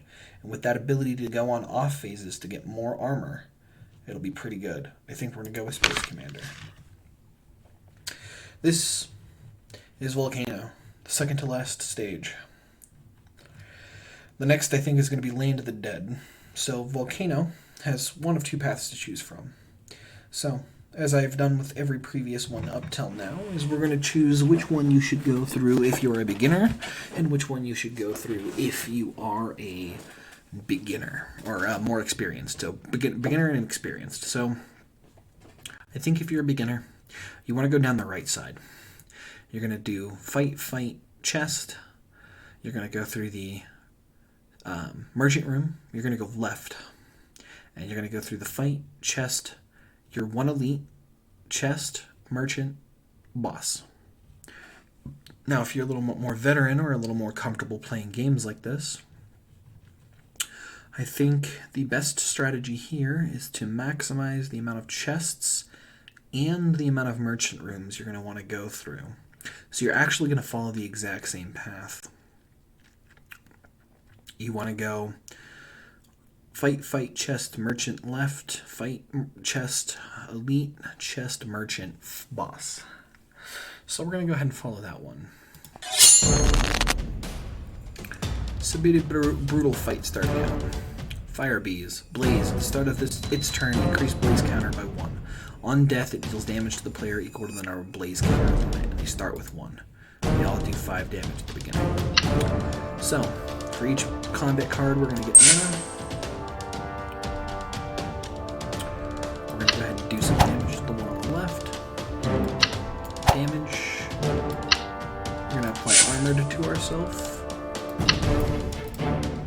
We don't have our inventory or deck or graveyard empty, so we won't be able to play Lady of the Sigil. Let's go ahead and do damage equal to the number of cards played for a total of 16, and then shield for the amount of cards played. So 5 times 3 is 15. We're going to be able to block all of the damage coming through from the bees. We're going to go ahead and end our turn. Any extra armor that carries over from this combat phase will come into the next turn. We get a bunch of resistance from this turn, being able to block all 3 attacks. We have 9 resistance. We can get even more. There's 10 damage. There's 5 damage. Let's go ahead and get some armor here. We're going to let this stack up one more time. We don't want to take any more damage than necessary from their attacks. Which is going to give us another 9 resistance, and the armor is going to carry over to the next stage. We're going to go ahead and do 8 damage. Through our shield, we took some of the damage from the blaze counter, but because we had a shield that blocked it, we're going to go ahead and take our Fairy of the Night. We're going to go ahead and grab our Sigil lady, and we're going to go I accidentally grabbed the wrong one. We're going to get mana equal to the amount of combat we're going to do some damage. We're doing 9 damage with our shield, so bringing him down to 17 and him to 46. We have 11 resistance. We're going to lose the shield, however. Didn't have another commander in our hand. We're going to go ahead and apply weak to all of them. We're going to go ahead and gain our shield. We're going to go ahead and do some damage. I think I want to get this one as close to dying via the Elf Warrior as possible. And I think another mage might do it. Block both of the damage, take some damage from that. We need to go and find a mage. 3 damage, bringing it to 2. They are weakened, get some extra mana. I'm going to go all in on the guy on the right. Unable to block any of their damage incoming, so we're going to end up taking 6 damage, but we do have 3 shields, so we'll end up only taking 3 this turn. Oh, luckily, we are on the 5th turn, which means we take no damage regardless. It's pretty good lined up that way. We're going to go ahead and gain Thorns, mana for each combat card, Elf Warrior, perfect. We get 1 bonus there to be able to level up that card soon. Go over here. I can't click on her. Sad. Well, we know she's got 1 towards the quest of 3. Let's get this guy as close to low HP as we can. We've played 4 cards. This will do too much damage. Let's go ahead and gain some shield. Let's gain armored. Let's go ahead and pass the turn. I think we're going to try to farm getting Elf Warrior on this dude here. If he doesn't kill himself too quickly, however. I don't want to play Thorns again. We're just going to apply shield to ourselves. Man, that mage would have been really useful. Well, hopefully we get Elf Warrior on this turn if he's going to attack us. He's not going to attack us. Let's go ahead and try to get to Elf Warrior as quickly as possible. Nope. Never mind. Actually, I thought I was going to proc the 20 damage at the end of the turn if I didn't play something, but I did play something. So, Elf Warrior. Perfect. And we have 2 points towards her level. So 1 more will get us there. Another Masked Warrior, which would have been nice if we'd grabbed the earlier one. Apprentice Knight, again, for each card played this turn. And Apprentice Guard, for each shield for each card played previously this turn. I think we're going to go with more defense. I think that's what we've been lacking. Okay. This is one of the harder normal fights in this run. Toxic Demon. Repulsive Toxin. Immune to weak. Every time you apply weak to this creature, you will deal damage equal to weak applied. The creature will deal damage to you equal to weak applied. My bad. And then he, of course, places debuffs. We have the Knight of the Sigil, or Lady of the Sigil, gaining strength mana. We get Thorns. Let's go ahead and do some damage. And let's do some damage.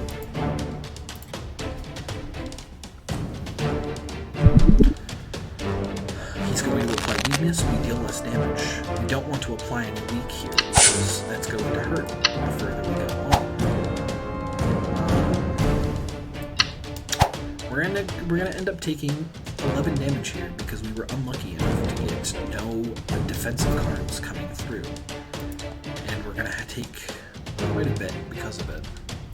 It's one of the things, you can't always block everything. We're going to try dealing as much damage as possible without applying weak, equal to the number of combat cards we gain 2 mana. Apply some shield, apply 12 damage, take half of his HP out, and he's at 24 of 99.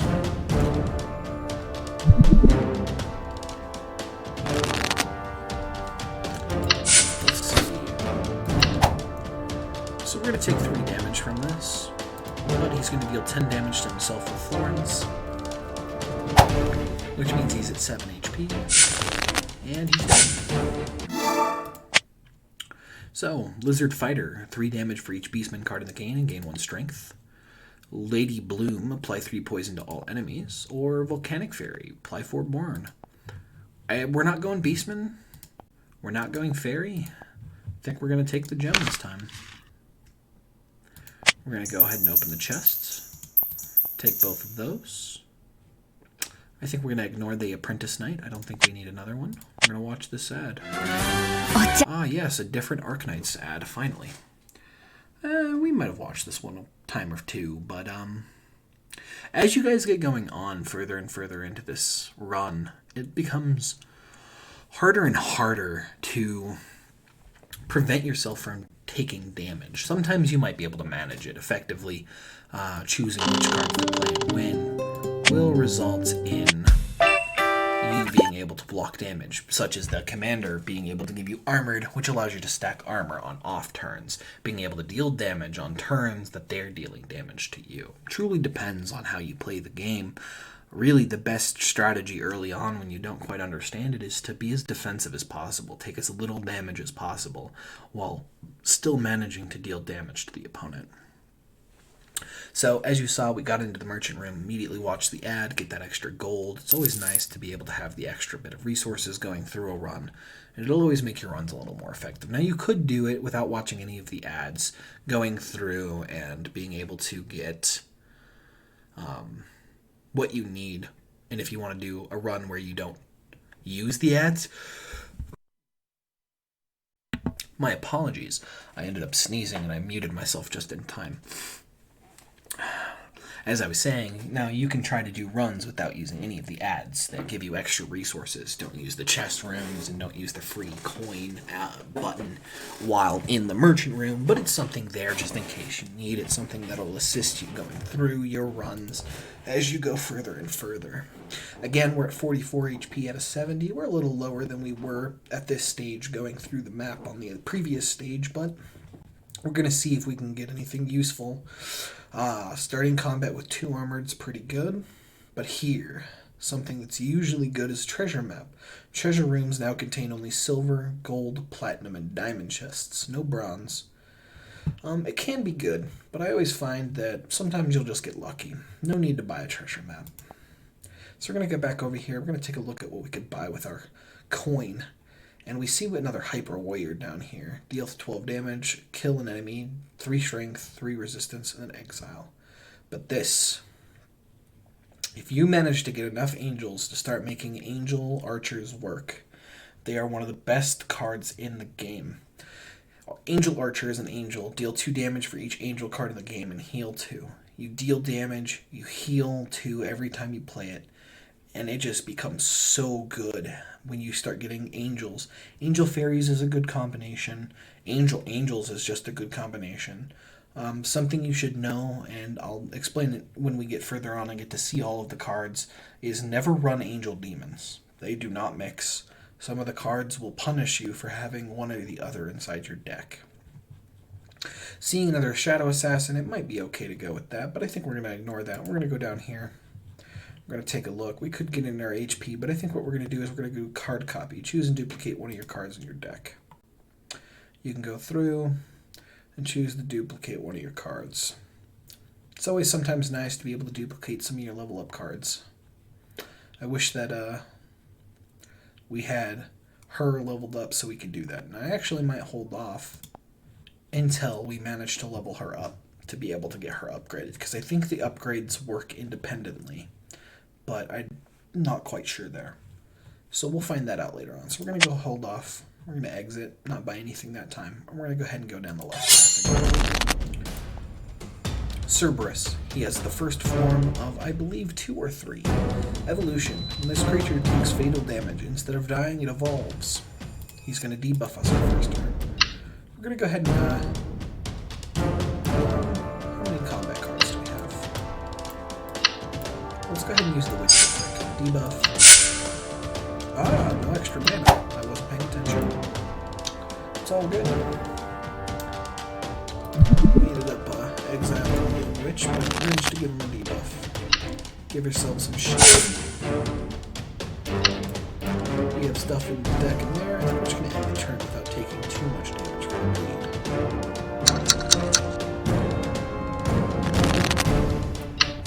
He's going to deal some damage this turn, so we need to try to get through and be as defensive as possible.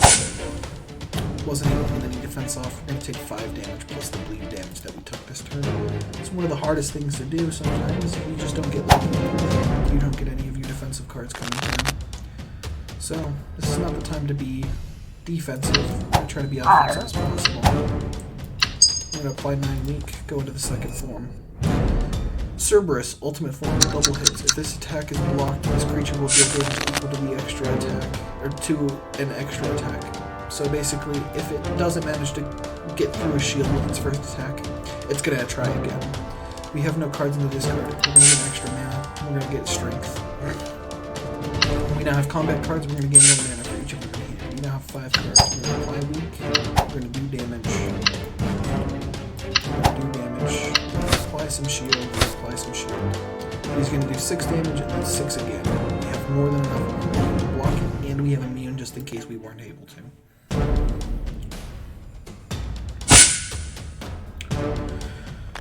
Again, he's going to try to come back in. We're going to try to be as defensive as possible. We're going to gain 9 shield. We're going to gain armored. That's going to multiply, actually, because we're at lower than half HP, he's going to give us 10 plus 4, so 14, bringing us to 24. And now we can be offensive. Do 12 points of damage. And we end the turn being able to block all of the damage from the Cerberus.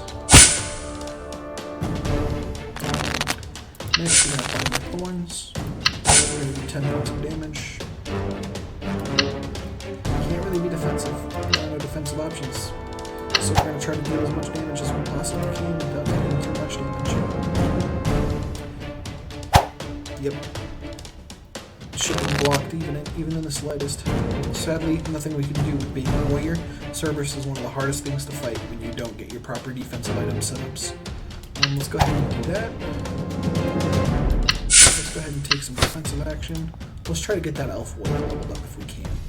We'll figure out how long it takes him to go into his attack form, and we'll figure out if we have the ability to be defensive up to that point.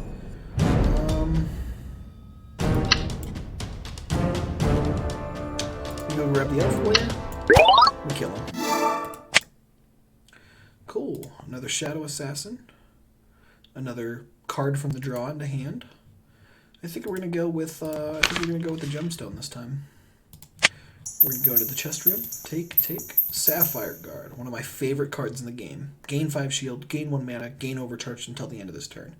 Really good card. Really good defensive, really good extra mana. Just really good, period. So, to discuss something with Cerberus, it's the balance in the deck that I have currently is not really the best. Being able to block Cerberus's damage is really the most important thing you want to do if you're blocking at all. If not, sometimes the best thing if you're only going to gain a couple shield is to just not gain shield at all. And Warrior is one of the hardest ones to do that with. So it was kind of disappointing to see that Cerberus was able to do so much to us. And I might end up being safe when we get to the room with the merchant room. That way we can get the extra 30% HP increase. But we're going to go ahead and take on this elite. What we have here is Demon of the Deep. Debilitating Aura.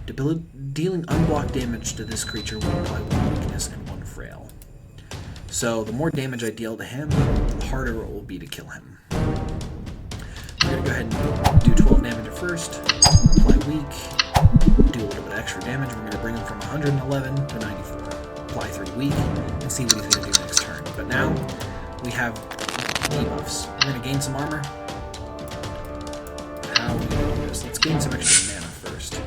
Don't really need to worry about the overcharge from this blocking our chances there. So we're going to gain resistance. We're going to gain some armor. We're now defensive enough to block the damage coming through him. So we're going to go all in. We're going to try to deal as much damage as we possibly can. And as I said, it's just going to get harder and harder to just manage to kill him the further this game goes on. We're going to go ahead and drop the warrior, bring our defenses almost completely up, take him down by half of his HP, and we're going to go ahead and give him 5 extra shield. We're going to block everything he's going to do to us. He's at 42 of 111, and we have 13 armor to be able to block the 8 damage coming through. We're going to have to debuff him again soon. Here we go. 9 turns of debuff. Apply some thorns. Get some shield. We're going to be able to block at least most of the damage he's doing to us. We'll only take 1 damage from him this turn. But he's going to have thorns dealing damage to him as well. So, good trade.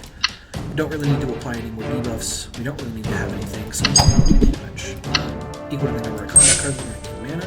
We're up to 4. We're going to gain some armor. We're going to go ahead and do 4 damage. We're going to go ahead and do 5 shield. And we're going to go ahead and do 2 damage per card played, so for a total of 12, bringing him down to 20 of 111. He's got 11 turns of debuff, we've got more than enough shield, and we're immune this turn even if he did. We're going to go ahead and stab him with a sword, stab him with a samurai, we're going to stab him with a sword, and we're going to go ahead and pass it. He's got 8 life left. We're going to try to get it so that Elf Warrior kills him again. So, perfect. Elf Warrior right here.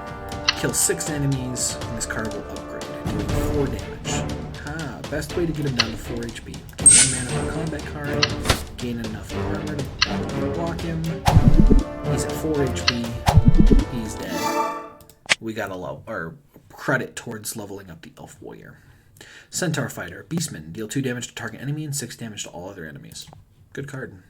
Lady of the Dark Souls, deal 3 damage to all enemies for each card played this turn. It's pretty good. Desert Fighter, deal 8 damage. If the target has shield, it takes double damage. Basically Cerberus, but for us. Seeing everything here, we don't really need extra damage, we need extra defense. We're going to go ahead and skip. We're going to go ahead and open this. We're going to take, don't need extra damage. So, right after we're done with this chest, we're going to go ahead and go into the merchant room. I'm going to weigh the pros and cons of being able to take cards, upgrading our healing, or duplicating our Elf Warrior. We're going to see if we can. And we're going to see what we can do going into the next boss fight. We also have a few gems extra to be able to go into this next merchant room and possibly get an extra upgrade, which will allow us to be able to do more things going into this boss fight. So we'll see what we can do. We're going to go ahead and exit out. We're going to take everything there. We're going to exit. We're going to go into the merchant room. Okay. Let's go ahead and watch the ad, get some extra gold before we do anything. So Volcano brings some of the hardest bosses. The bosses continue to get harder and harder, but I think even the Land of the Dead's bosses and the Dragon's Den bosses are not nearly as hard as some of the Volcano's bosses. Some of the Volcano's bosses can just get really ridiculous. Their debuffs coming through, and they just manage to blind you, poison you, or stop you from playing certain cards, like magic cards or combat cards, and it just gets really hard to be able to take them down. And even the best normal runs can lose to this. So it's one of the things that you just have to be careful no matter what going into this, and I'm going to do my best to be able to get this run to go through with no issues. Then again, streaming this live, no really way to be like, oh yeah, this was a perfect run, hee hee ha ha. So we're going to go ahead and take a look at skills first. Whenever you enter a merchant room, start next combat with 2 extra mana. It's always nice. And taking unblocked damage from an enemy will apply 2 weak to him. It's pretty good, pretty good. This right here, this is what I was hoping for. Frost Nova. At the start of each combat, daze all enemies. Ugh, wonderful. We're going to go ahead and go for the extra HP, bringing us back up to 45. We have the ability to duplicate a card. Let's go ahead and duplicate the Elf Warrior. Can't duplicate a quest card. It's all good. I think at this point we're going to duplicate the Space Commander then. The ability to drop the 10 shield if we're below half HP is just too good to pass up. Now another card that's just really good to run, no matter if you're running Burn or Poison decks, is Dark Lord. He deals 3 damage to all enemies, applies 3 poison to all enemies, and applies 3 burn to all enemies. And every time this card comes back into your hand, it just stacks. It's really good. Next is Snake Emperor Beastman. Deal 9 damage. If the target has poison, it takes double damage. Even 1 point of poison just makes this card so good. I sadly don't have any poison in the deck, or I'd be taking this just in case. So we're going to go ahead and exit here. We're going to go ahead and think of all. Man, it just had to be Forgotten Golem. So, Forgotten Golem, Totem Protection. This creature can't be damaged while there are enemy totems alive. He has 2 totems with 110 HP. They can do damage, they can debuff, they can shield him. This fight is really long. The best way to do this, drop thorns, drop 10 with the left one, get mana equal to them, combat cards, and just start doing damage. Now, this is where you have to decide, do I want to do 4 damage per 5 cards for 20 damage, or do you want to apply 9 turns of weakness? I think I want to do this. Always take the smart defensive action first. Of course, they're all dazed to turn 1, so they weren't able to do anything, but they probably would have started with some combat damage. We're going to go ahead and drop a Sapphire Guard. So, what he's about to do, the enemy intends to shield. And something that it shows here is multiple shields. He's planning on shielding himself and both of his little dudes. One little dude's going to debuff while the other deals damage. We're all going to take 8 damage here, we're going to drop the defensive card, and we're going to do half damage to this one on the right. Why not the left? Because it's more damage on the one to the right than the one on the left. And we're going to go ahead and drop Armored, just in case to get that extra little bit of defensive push going further. So 10 points of damage is what he takes from hitting us with Thorns, applies 8 damage, applies 20 shield to everybody, and now they've given us the debuff. The debuff, Curse. You cannot play the first and last card in your hand. This really limits us. We're going to go ahead and do no damage to all of them. Shields pretty much block everything. We're going to go ahead and get some shield there. He's doing 14, he's dealing 8. We're now at 14. We're going to be able to block the first hit, but we're really not able to block the second. So we're going to end up taking 8 points of damage, and it's just something we've got to take. We're going to try to get as much armored as possible so that we can start dropping as much armor and defense as possible so we can stop them from killing us. So they're both about to heal 11, he's about to deal 14. We're going to gain extra mana. We're going to gain shield, enough shield there. We're going to start doing damage to this one on the right. We're going to go ahead and drop another armored. And they're going to heal 11. Nothing we can do about that. They're just going to slowly whittle us down over time. He's going to do 14 damage blocked by our shield. We have 18 shield going for armor. We have immunity to block any incoming damage if we wanted. We're going to do 10 points of damage here. We're going to go ahead and do 19 points of damage with the Black Knight. This is where Black Knight really comes in handy. Now that we've got commanders, now that we've got armor, being able to get that defense is just phenomenal. We've got 2 combat cards, so we're going to at least gain 2 mana and keep this chain going. We're going to get some defense, bringing our armor total up to 45, and we're going to go ahead and do damage equal to the number of cards. 4 times 4 is 12, or 16, sorry, I don't know how to math. Bringing him down to 4, bringing him up to 95. They have 5 turns of weakness left.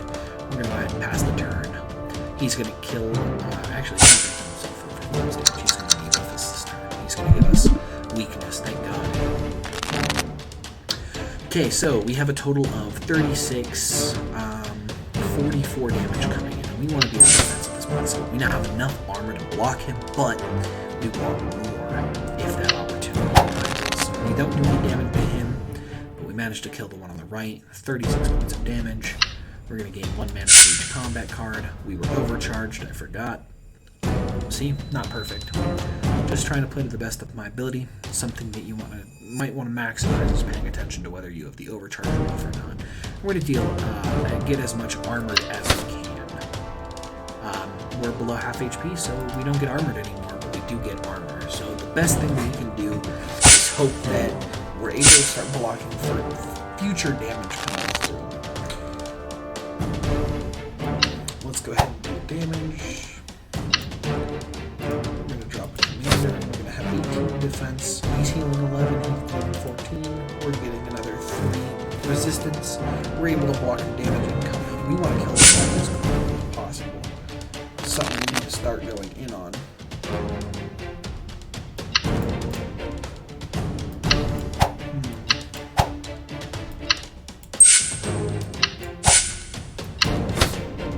So we were able to get 19 armor.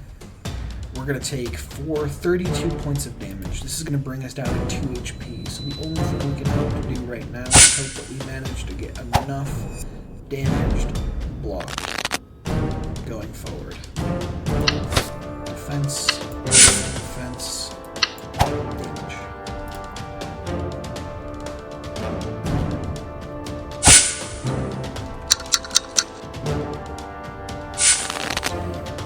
Defense, defense, defense. Yes, we're going all in defense, but we don't want to lose any more HP than we need to. He's going to heal 11. He's going to go into the defensive. We're going to go ahead and debuff that guy. We're going to get mana equal to that. So we're going to go boop, boop, boop, and I think we killed him. Yep.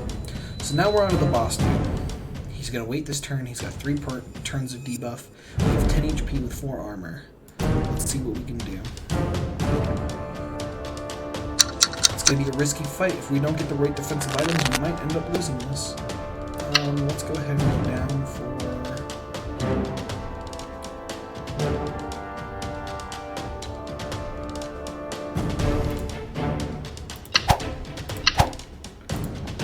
He's going to give himself 20 armor. He's at 179 of 200. He's doing 14 points of damage. Let's get some armor. We're 18, blocking 14. He's going to come in. He loses his armor. He deals us damage. He takes damage. We're going to go defensive. As defensive as we possibly can while playing this. We have overcharged, so we can't play that. Let's do some damage. Let's get some. We'll bring our armor up to 233. He's doing 20. We block all of his incoming damage. He's at 154 HP, and we slowly whittle him down to the best of our ability.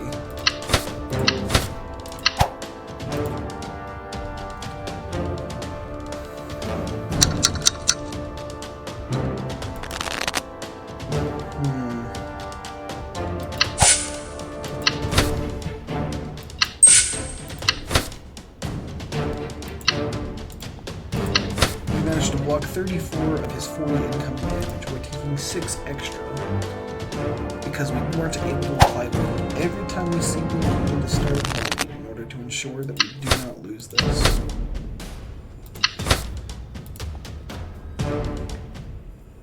So we're going to go completely defensive. We're going to block everything he's got coming in. He's still killing himself. Extra defense. We're now at 50 armor. Wonderful. And we've got the ability to go in. Just deal damage now. He's going to try to do 40. We have 51. He takes 10 points of damage, and we've brought him down to 71 of 100. Go in with debuff. We try to deal as much damage as possible. He's at 62 HP. We managed to get some defensive drops there. Let's just hope it continues. Let's go ahead and drop this. Let's go ahead and drop that. Let's go ahead and get 18 armor there. And we're going to go ahead and block his incoming damage. He takes 10 more. He's at 52. The timer continues to count down as it gets closer and closer to our deaths.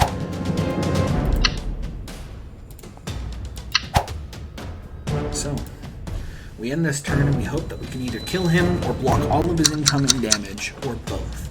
Now, something luckily that we can do is we're going to end the turn. We're going to do 20 points of damage with our ability that we didn't really get the opportunity to take advantage of this late in the game, and we managed to kill the boss, restoring all of our HP from 4 to 70. Aren't you playing games? Why are you watching TV? Mute this. Don't really want to watch the ad. Don't really care about it. But supporting the creators, always nice. VO1 BO1 Robot. Gain 6 shield. Every time you draw this card, gain 1 mana and resistance until the end of turn. You exile it if you play it. Sacred Knight. Double your shield. Exile him. Hyper Warrior. Deal 12 damage. If the attack kills an enemy, 3 strength, 3 resistance. So, I think we're going to go with the Sacred Knight. Just in case, we're going to get that double shield going. Land of Dragons. One of the easier ones in my opinion. Land of the Dead's pretty hard if you get the Skeleton King. So, managing to make it this far, sometimes some of your runs are not going to go the way you need them to, and you're going to fail on the last boss, Golem. And it's just something you can't control. Sometimes some of the runs just go so well in the beginning, and they just end up crashing and burning. So, really, just you got to keep going. Always make the right, the best decision that you can going forward. You always want to take a look at where's my HP at. If I'm at a branch and I'm about to branch off one way and hit an elite, or I could branch off the other way and hit a merchant or hit a regular fight, and I'm at low HP, which one's better? So we're coming into Land of Dragons here, and as I have been doing with this guide before, is I'm going to do a beginners and I'm going to do a more comfortable veterans pathing here for normal difficulty. The best option if you're a beginner is to hit as little obstacles as you can. I can't stress this enough. So you're going to choose the far right over here. You're going to take the fight, merchant. You're going to take the right branch, fight, fight, chest, elite, fight, fight, merchant. Merchant before the boss if you're running the extra mana out of a merchant room for the next fight. It's always good. Being able to heal yourself before a boss fight's never a bad idea, especially if you're having trouble keeping yourself alive. For the more advanced run, the ballsiest, absolute ballsiest decision you can make is going the left path here. Fight, fight, left, elite, elite, chest, chest, followed by a merchant room where you have 2 more fights before the boss room. Man, it is absolutely ballsy, but if you get a diamond or a platinum chest with an extra skill in there that's really good for you, or extra cards, the extra amount of money that you have going into the merchant room just might be able to give you that extra boost that you're really looking for. Now I'm gonna, after fighting golems and realizing there's a little bit of lackluster shielding in my deck, I think I'm gonna take a little more defensive run, and I'm actually gonna take the far right here. I'm gonna go fight, merchant, left for elite, chest, merchant, elite, fight, fight, merchant. I'm hitting a lot of merchants this time to be able to see if I can spend some of the things I have here to be able to get some extra resources. So let's go ahead and we're going to go the more defensive route. These guys, always fun. Grey Drake, bite. Taking unblocked damage from this creature will apply 1 wound, which means we take damage over time. Start with a debuff. Start with some damage. Let's give ourselves some armored. Don't have any armor. 2. Not really much, but we'll be able to start doing something with it. Hopefully we can keep the armored chain going. We're going to go ahead and hit the shield. Double our shield. We have more than enough shield to fight these guys. We're going to do some damage equal to the number of cards we have in our hand, which is 12. Bringing him from 76 to 52, and we can block both of their damage with some armor left over. Armored? Thank God you're there. I'm going to try taking as little to no damage as possible up to this boss fight. We're going to go ahead and start with a commander, 10 armor, armored. We're going to go ahead and play this for mana for each combat card. We're going to do our ninja, bringing him down to 30. We're going to go ahead and apply thorns. We're going to do 8 damage to this guy, 4 to this one, and we're going to go ahead and drop ourselves some extra armor.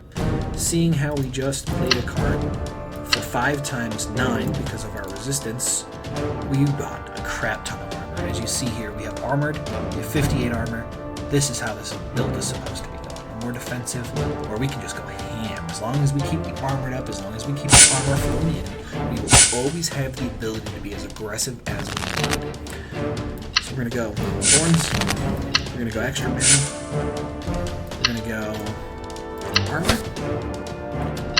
take our Black Knight with 54 damage and go boop, delete. 1 Black Knight. That's all you need. You do big boy damage. And we're going to get this guy as close to 8 HP as we can. The reason we're going to do this is we're going to try to level up our Elf Warrior again. Okay. Elf Warrior's in our hand. She's dealing 9 damage. We could do 12 or 10. We could do 5. Oh. Oops. Meant to play an offensive card there. Should have probably played the Knight, Lady of the Night. Let's just go defensive. Why not? He's going to kill himself almost on our thorns anyways, so it's not like we can do too much there. Perfect. We just got our Night Fairy, which means we're going to go back in, grab our Elf Warrior, and finish him off, getting our quest completed that much closer. Elf Warrior, or Elf Ranger, Volcanic Fairy, Apprentice Knight. I think we're going to go with the skip card for the gem. We're going to go to the merchant room. We're going to watch the ad, get some free gold. Always nice. This is one of my favorite ads. I always like listening to it, but I'm not going to torture you guys with this ad music. Crazy ass penguin. So, really, Warrior's one of the easier classes to choose. Some of the classes going further on are going to be difficult. Like Shaman, in my opinion, is one of the harder classes to play. I don't really enjoy Shaman, but eventually my guide will get there, and I'll teach everyone how to get through. At least, my goal is Inferno 10. I want to teach everyone to get to Inferno 10. So we're going to go over to skills. We're going to check. We could start combat with some shield. Card reward screen going forward. We'll have 1 extra card. Always good for the beginning, but let's take prevented from being weakened. That's usually pretty good towards the end, is to start taking the more defensive items. So we come back over here. We see another Space Commander for 274. Don't have enough gold for it, sadly. But we do have enough for Cthulhu Acolyte. So being able to get that extra shield, definitely want. We have 100 gold. Guardian of the Sigil. I think we're gonna... Yeah, I think we're gonna increase our HP. Why not? Why not get an additional 3 HP? We're gonna move on. Elite room. So, before I even start throwing things at him, Horn Dragon, Shield Breaker Horn. Taking unblocked damage from this creature will apply 3 frail, making it so it's harder to apply shields. We're going to deal 145 damage with the first attack, apply thorns, drop ourselves some armored shield, and move forward. And this is why we run Ninja. Elite rooms like this, where they have just a crap ton of HP, make it so easy to be able to defend yourself. Through Alkalite, we ended up getting rid of our Fairy of the Thorns. No, we actually played Thorns. I'm sorry, we got rid of a fighter. Fantastic, actually. Getting rid of a fighter, super good for our deck. We don't really need that damage. And it's a really good card to get dropped by the Acolyte. We managed to block his damage, get him some Thorns damage. We're going to go ahead and continue going all in on him. And we're going to go ahead and do damage there. And we're going to go ahead and let him go. Applies himself some armor. We have armored 2, we're 24. More than enough turns to be able to keep this going. But we're going to drop another Space Commander. Drop some more mana, drop a Space Commander. We're going to drop ourselves 5 damage. We're going to drop ourselves 12 damage, and then we're going to do 27 damage with the Black Knight. Fairy of the Thorns. We're going to go ahead and keep applying ourselves armored. We're going to go ahead and drop that. We're going to double our armor. We're at 35. Next time we get a Black Knight, we just drop all of our armor, and then we just go ham on the dragon. Do 10 points of damage here. Do we have a deck? We do. So we're going to go ahead and boop. And we're going to drop more shield. Why not? Always pump more shield, just in case. We have 30 turns of armor left.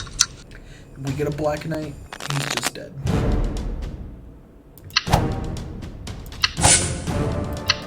We're at 57, he's doing 20. We're going to be able to take most of his damage for days to come. We're going to apply 9 weak, why not? We're going to drop more armored, do some damage, bring him down to 20, get him as close to kill range for elf warriors as we can. I think that's what we're going to aim for. Leveling up elf warriors so you guys can see. We're going to kill him if we end up using that, so let's go ahead and grab this. 18. 12. Damn, he's at 11 HP. Almost there to be able to kill him. So we're going to find more shit. We're going to pass. We're going to see about keeping him alive. Doesn't look like it's going to be possible. Let's try to be as defensive as possible. Yep, looks like we're going to have to kill him. Damn. So close. So, Elf Ranger, don't want the extra damage. Don't have a lot more Beastmen in the deck, or we would actually take the Lizard Guard for the defense. Don't really need the Exile, so I think we're going to take the gem. Try to stack those gems before the end of this. Go here, take the chest, another bronze chest, take what's there, open up the chest, watch the edge. So, as you see, leveling up Elf Warrior is pretty good, just because the damage scaling, if you manage to get her up there, is just really good. Yeah, you can't replicate her, but sometimes I've actually gotten really lucky in some of these chests. Like I opened up a platinum chest, and I was able to get 2 Elf Rangers, or Warriors, sorry, in the same chest. 2 level up cards that you're not supposed to have duplicates of, and I managed to get them in the same chest once. And it made it so that I had 2 Elf Warriors dealing crap tons of damage to the enemy. And you might get lucky. All these runs, sometimes it's luck, sometimes it's skill, being able to get them. It's just sometimes you gotta think ahead. What card am I about to get? What could I possibly get? The guide really is kind of throwing it out there. No advanced tactics, because it's really unnecessary to learn the advanced tactics straight from the beginning. There's no need to worry about maximizing every card play. Really, it's just understanding the game, you'll get there. Something I'm really sad we didn't get earlier in the game is this Fairy Queen, the level up card.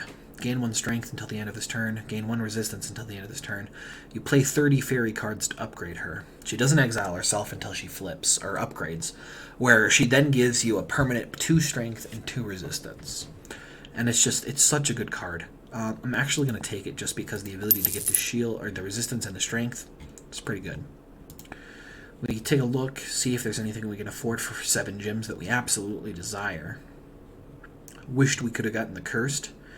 Killing an enemy grants 7 coins, would have been really good earlier on. And then, of course, the Merchant Room, heal 15 HP. We're not really going to see anything else, so we're just gonna pass. We're going to go forward. We've got Ghost Dragon. Ghost Image. At the end of its turn, this creature creates 2 fake copies of itself and moves to a random position. Only the original copy can be really damaged. At the end of its turn... at the end of your turn, the copies disappear. So you're not really ever going to predict, or be able to predict which one is which. You just kind of take a guess. Give ourselves some buffs straight at the beginning, give ourselves some mana, apply some Frail, give ourselves the Fairy play. Might as well try to level her up before we get to the boss fight. And, going in for the damage right away. Let's go ahead and apply Frail. Let's go ahead and apply...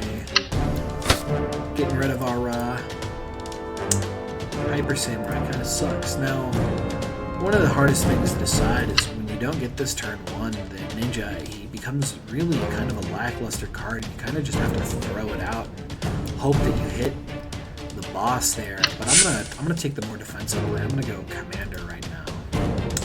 On the right side of this, he's gonna go in for 11 damage, kill himself with thorns, go a more defensive route. Let's do middle.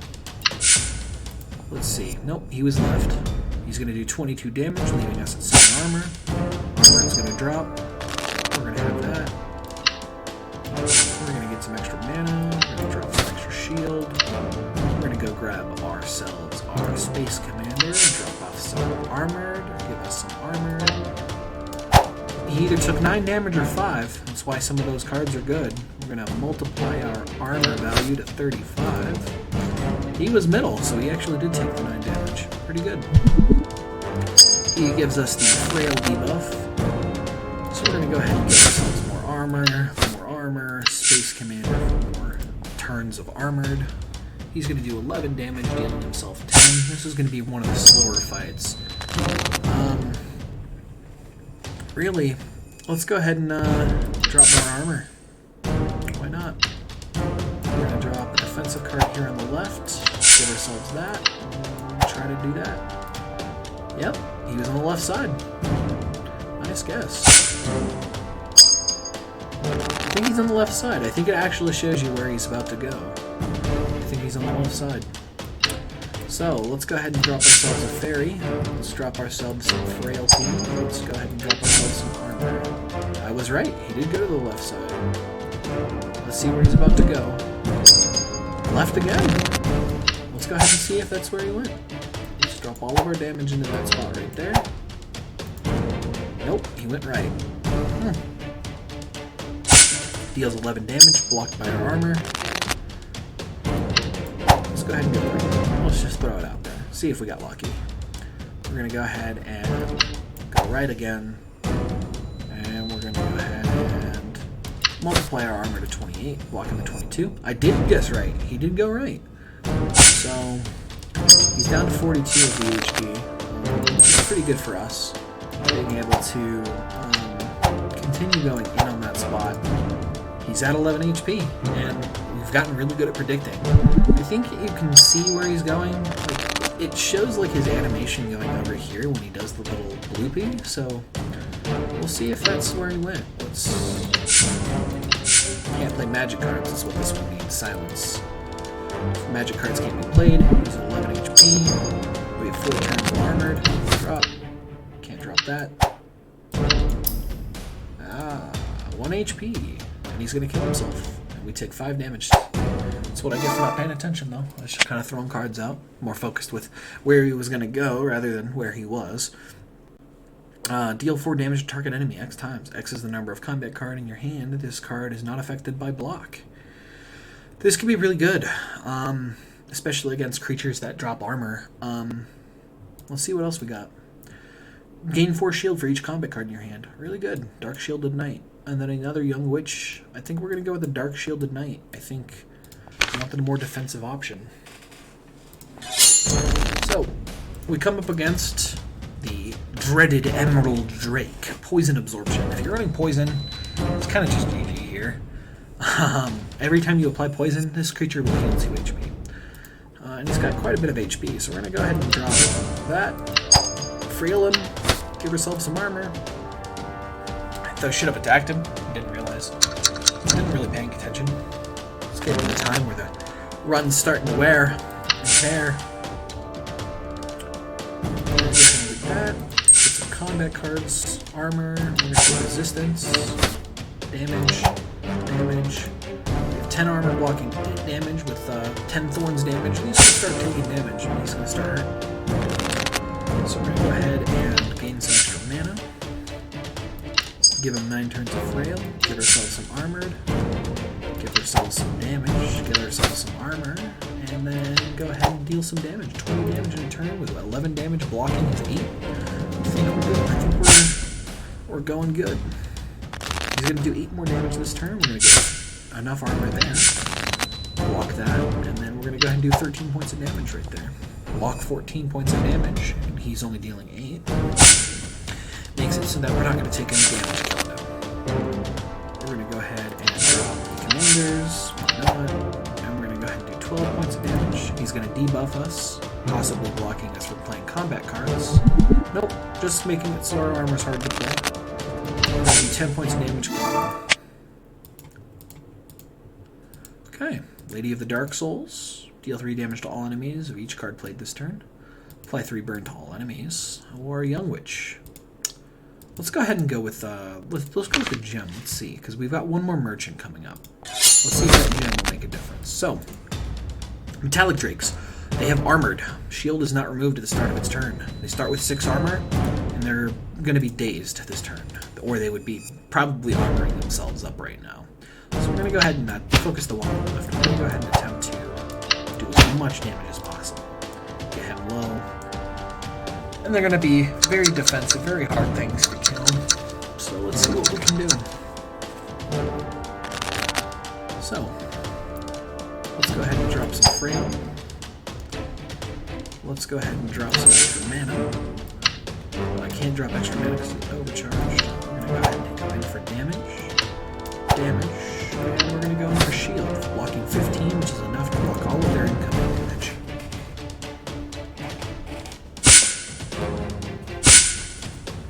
Giving us 9 resistance going into the next turn. If they decide to continue attacking, we'll have the damage or the armor to stop them. We're going to go ahead and drop the 9 turns of frailty. We're going to go ahead and do the fairy, try to get that fairy level up, and we're going to go ahead and drop the samurai. And we're going to try to do as much damage as possible. They're about to debuff us. Armor, and armor, making it so it's harder for us to stack armor. We're going to go ahead and go that into this. Why not grab her and do a little bit of damage there. They're all going to apply 6 armor to each other, making it so they have 18 armor.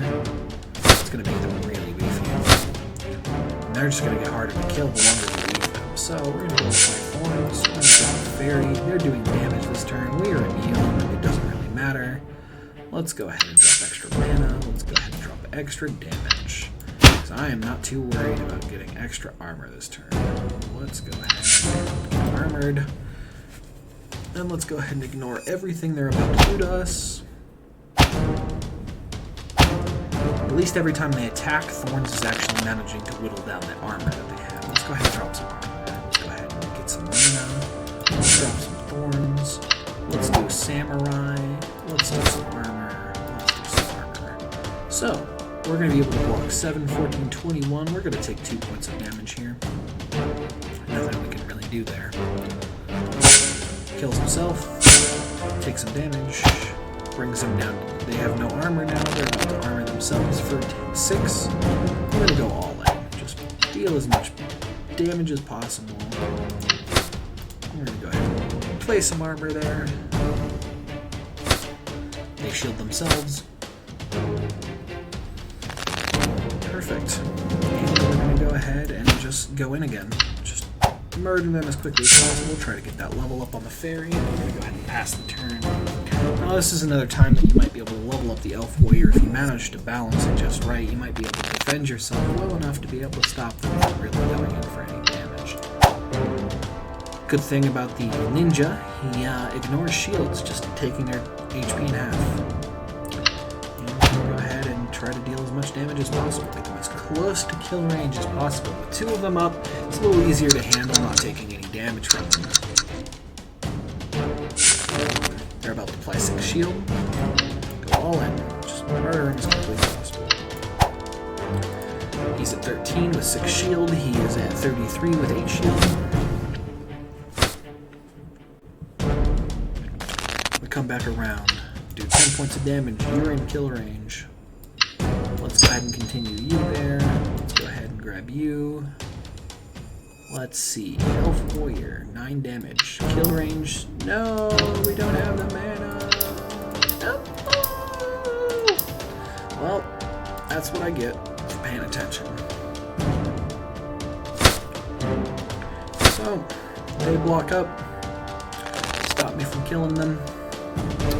They're going to be defensive. Let's apply some shield. Let's apply weak. We're going to be able to block some of it, but not all of it, sadly. He's going to hurt himself on the thorns. We're going to take 2 points of damage on the second one. Bringing this down to 52. Let's see, where is our elf warrior? She's right there. Let's go ahead and go grab the elf warrior. Let's kill this guy. And let's bring him as low as possible.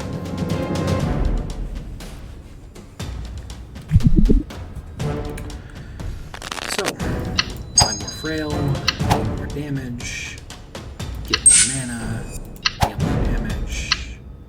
I'm gonna kill him if I use that card. I'm gonna go ahead and go defensive. He's gonna give some shield. We're gonna weaken him. We're gonna try to get Elf Warrior to kill again. So let's see, is Elf Warrior in here? She is. Let's see here. That.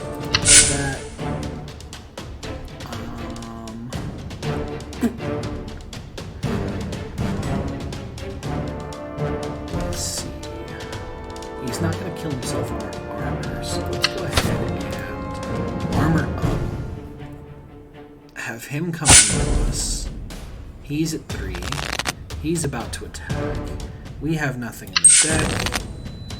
Let's see. Defensive. Yeah, sadly we can't get the Elf Warrior leveled up because he's going to kill himself on our armor. Well, sometimes it happens. Another Hyper Samurai, always good. Blade of Justice might be actually the time to take that, get that extra damage based on the number of combat cards in hands. 4 damage to target enemy X times X is the number of combat cards in hand. The target card is not affected by block.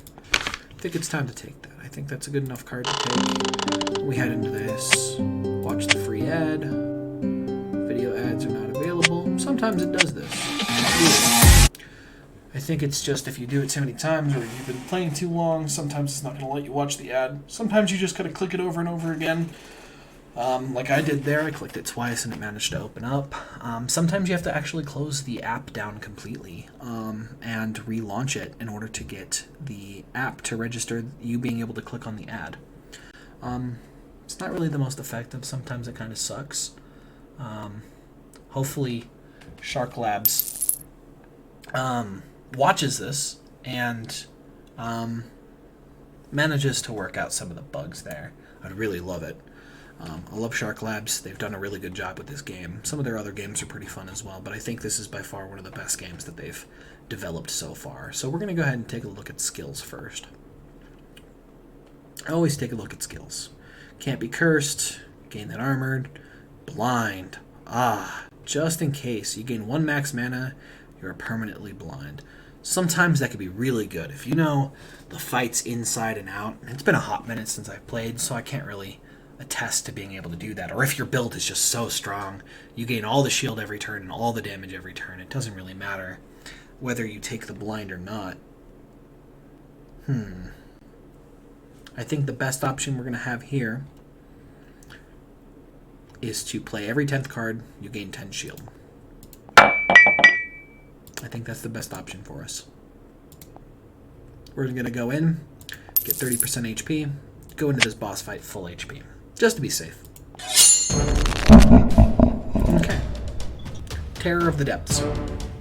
Call of Terror. This creature will evoke a random enemy from this world. It's super fun. He summons allies, and it gets harder to kill.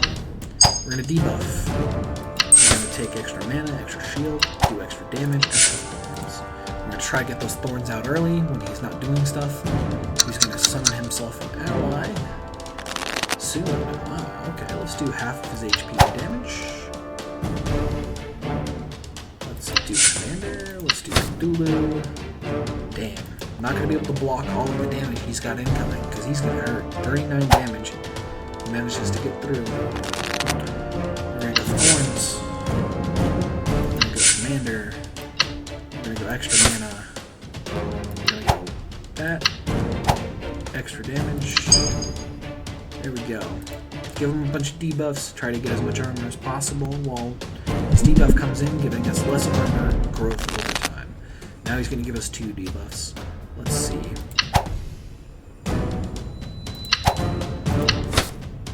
There we go. We've got 19 armor with 2 armored. He's about to give us another debuff. It's going to be can't play magic cards. Okay. Let's get that. Let's get that. Skadat, Skadoot, Skada. Couldn't play the magic card. I don't know why I just tried. We're going to be able to block 20 of the damage with our 53 armor. Managed to get a decent chunk here. We're going to get ourselves armored. We're going to go ahead and give ourselves extra armor and mana. We're going to go ahead and do some damage. And we're going to do 50 damage with the Black Knight. He's going to summon himself an ally now. it's going to be one of the dragon bosses. He summoned himself an Emerald Drake. We're going to try to be as defensive as possible this round. Gain 65 armor. They're going to try to do a total of 50 damage, bringing us down to 15. One of the sad things about this boss is these aren't minions. They don't disappear when he dies. So our goal is to kill him quickly before he can summon another one of his allies. We're going to try to be as defensive as possible while also going hand. We're going to give ourselves extra strength. We're going to give ourselves extra resistance. We're going to give ourselves a mana. We're going to go ahead and give debuff to this guy. We're going to try to deal as much damage as quickly as possible and call it the Terror of the Deep. Deals that damage. Does get through all of our armor, gives us the armored frailty debuff. Give ourselves armor, give ourselves armor, give ourselves armor. Do damage equal to the number of cards played. He's at 72, he's at 87. They're both about the debuff. I think they're both going to be applying frail. Yep, there's frail, there's magic, so stopping me from being able to play magic's kind of troublesome. We're going to go ahead and do 36 damage. We have 37 armor, but we're immune this turn, so his damage isn't really going to matter this turn anyways. We're at 6 cards played of the 10 that we needed to get that extra armor anyways. We're going to have another turn of silence, which is going to be pretty rough, especially since most of the cards we just drew. He's about to summon somebody. We don't have enough cards in our hand to really stop him from doing what we need him not to do. And let's see. Hey, we managed to kill him before he summoned another one. So, we still have the magic debuff. He's about to give us another debuff here with, I believe it's going to be frailty. Yep, more frailty, making it harder to defend against his attacks. But really, we're just going to give ourselves extra armor. Armored 20. He deals 11, taking 10 damage himself. It's just another Emerald Drake at this point, another elite creature, and it becomes fairly easy just to deal with this this late in the game. So, you basically go all in, deal as much damage as possible. And basically just make sure that you have enough armor to survive his attacks going forward. You're going to go ahead and drop that damage, give yourself armor, get 21 points. He's going to deal 10 points of damage to himself, hitting our armor, not killing us. And he's got 2 HP. And this is the last card. Oops. Played something that only deals damage equal to the number of cards you played. Install Google Play Games. Update. My bad. Let me go ahead and update Google Play real quick on this phone simulator on my computer and go back. We're going to go ahead and exit out of that. We're going to open this back up. So, 4 stages and you get to the end. So, first attempt, it's kind of easier because I've had a lot of experience playing this game. I almost ended the run pretty early, as you saw, against the 3rd boss there. Ended up not being able to get the cards I needed right away, but I ended up reviving that run. And it's going to be 39 floors climbed, normal enemies killed 12, world elites killed 3, 2, 1, 2, bosses killed 4, coins earned 1,147, gems earned 42, which increases your score. Victory bonus 10% for the normal run for a score of 1424. Cards played, total time took 2 hours. It's about how long some of the runs might take. Sometimes you'd go faster. If I wasn't explaining everything, I might have actually burned through a lot of those rounds a little more. A little hard kind of trying to speak and explain what's happening at the same time that I go through and trying to play the game. Which isn't a bad run. It's a fairly decent run there. Managed to get a bunch of experience there. It's always smart. Always use the double entry. Especially in the first game. Level 2 is what you need in order to look at the cards in the game. And to start unlocking classes, you also need to start leveling up. So always feel free to drop the extra experience ad. It's just another 30 seconds of waiting. It's kind of long, but it's well worth it in my opinion. Being able to go through and play the game more effectively. If you guys really want to play the game without any ads, I'd recommend it. Sometimes people get turned off from the ads. The game is well worth investing. I mean, ad-free, you can still use the chests, as it says here. Remove ads from the game. You will still get rewards. Does not include double XP, however. Doubles all experience gains permanently. You will be able to double it again with the ad. You won't be able to stop it with this ad blocker. And then, of course, buying this for £10 will give you both of these. So you're spending, I think, in the long run, $1 more, but it unlocks all current and future content. Can't stress that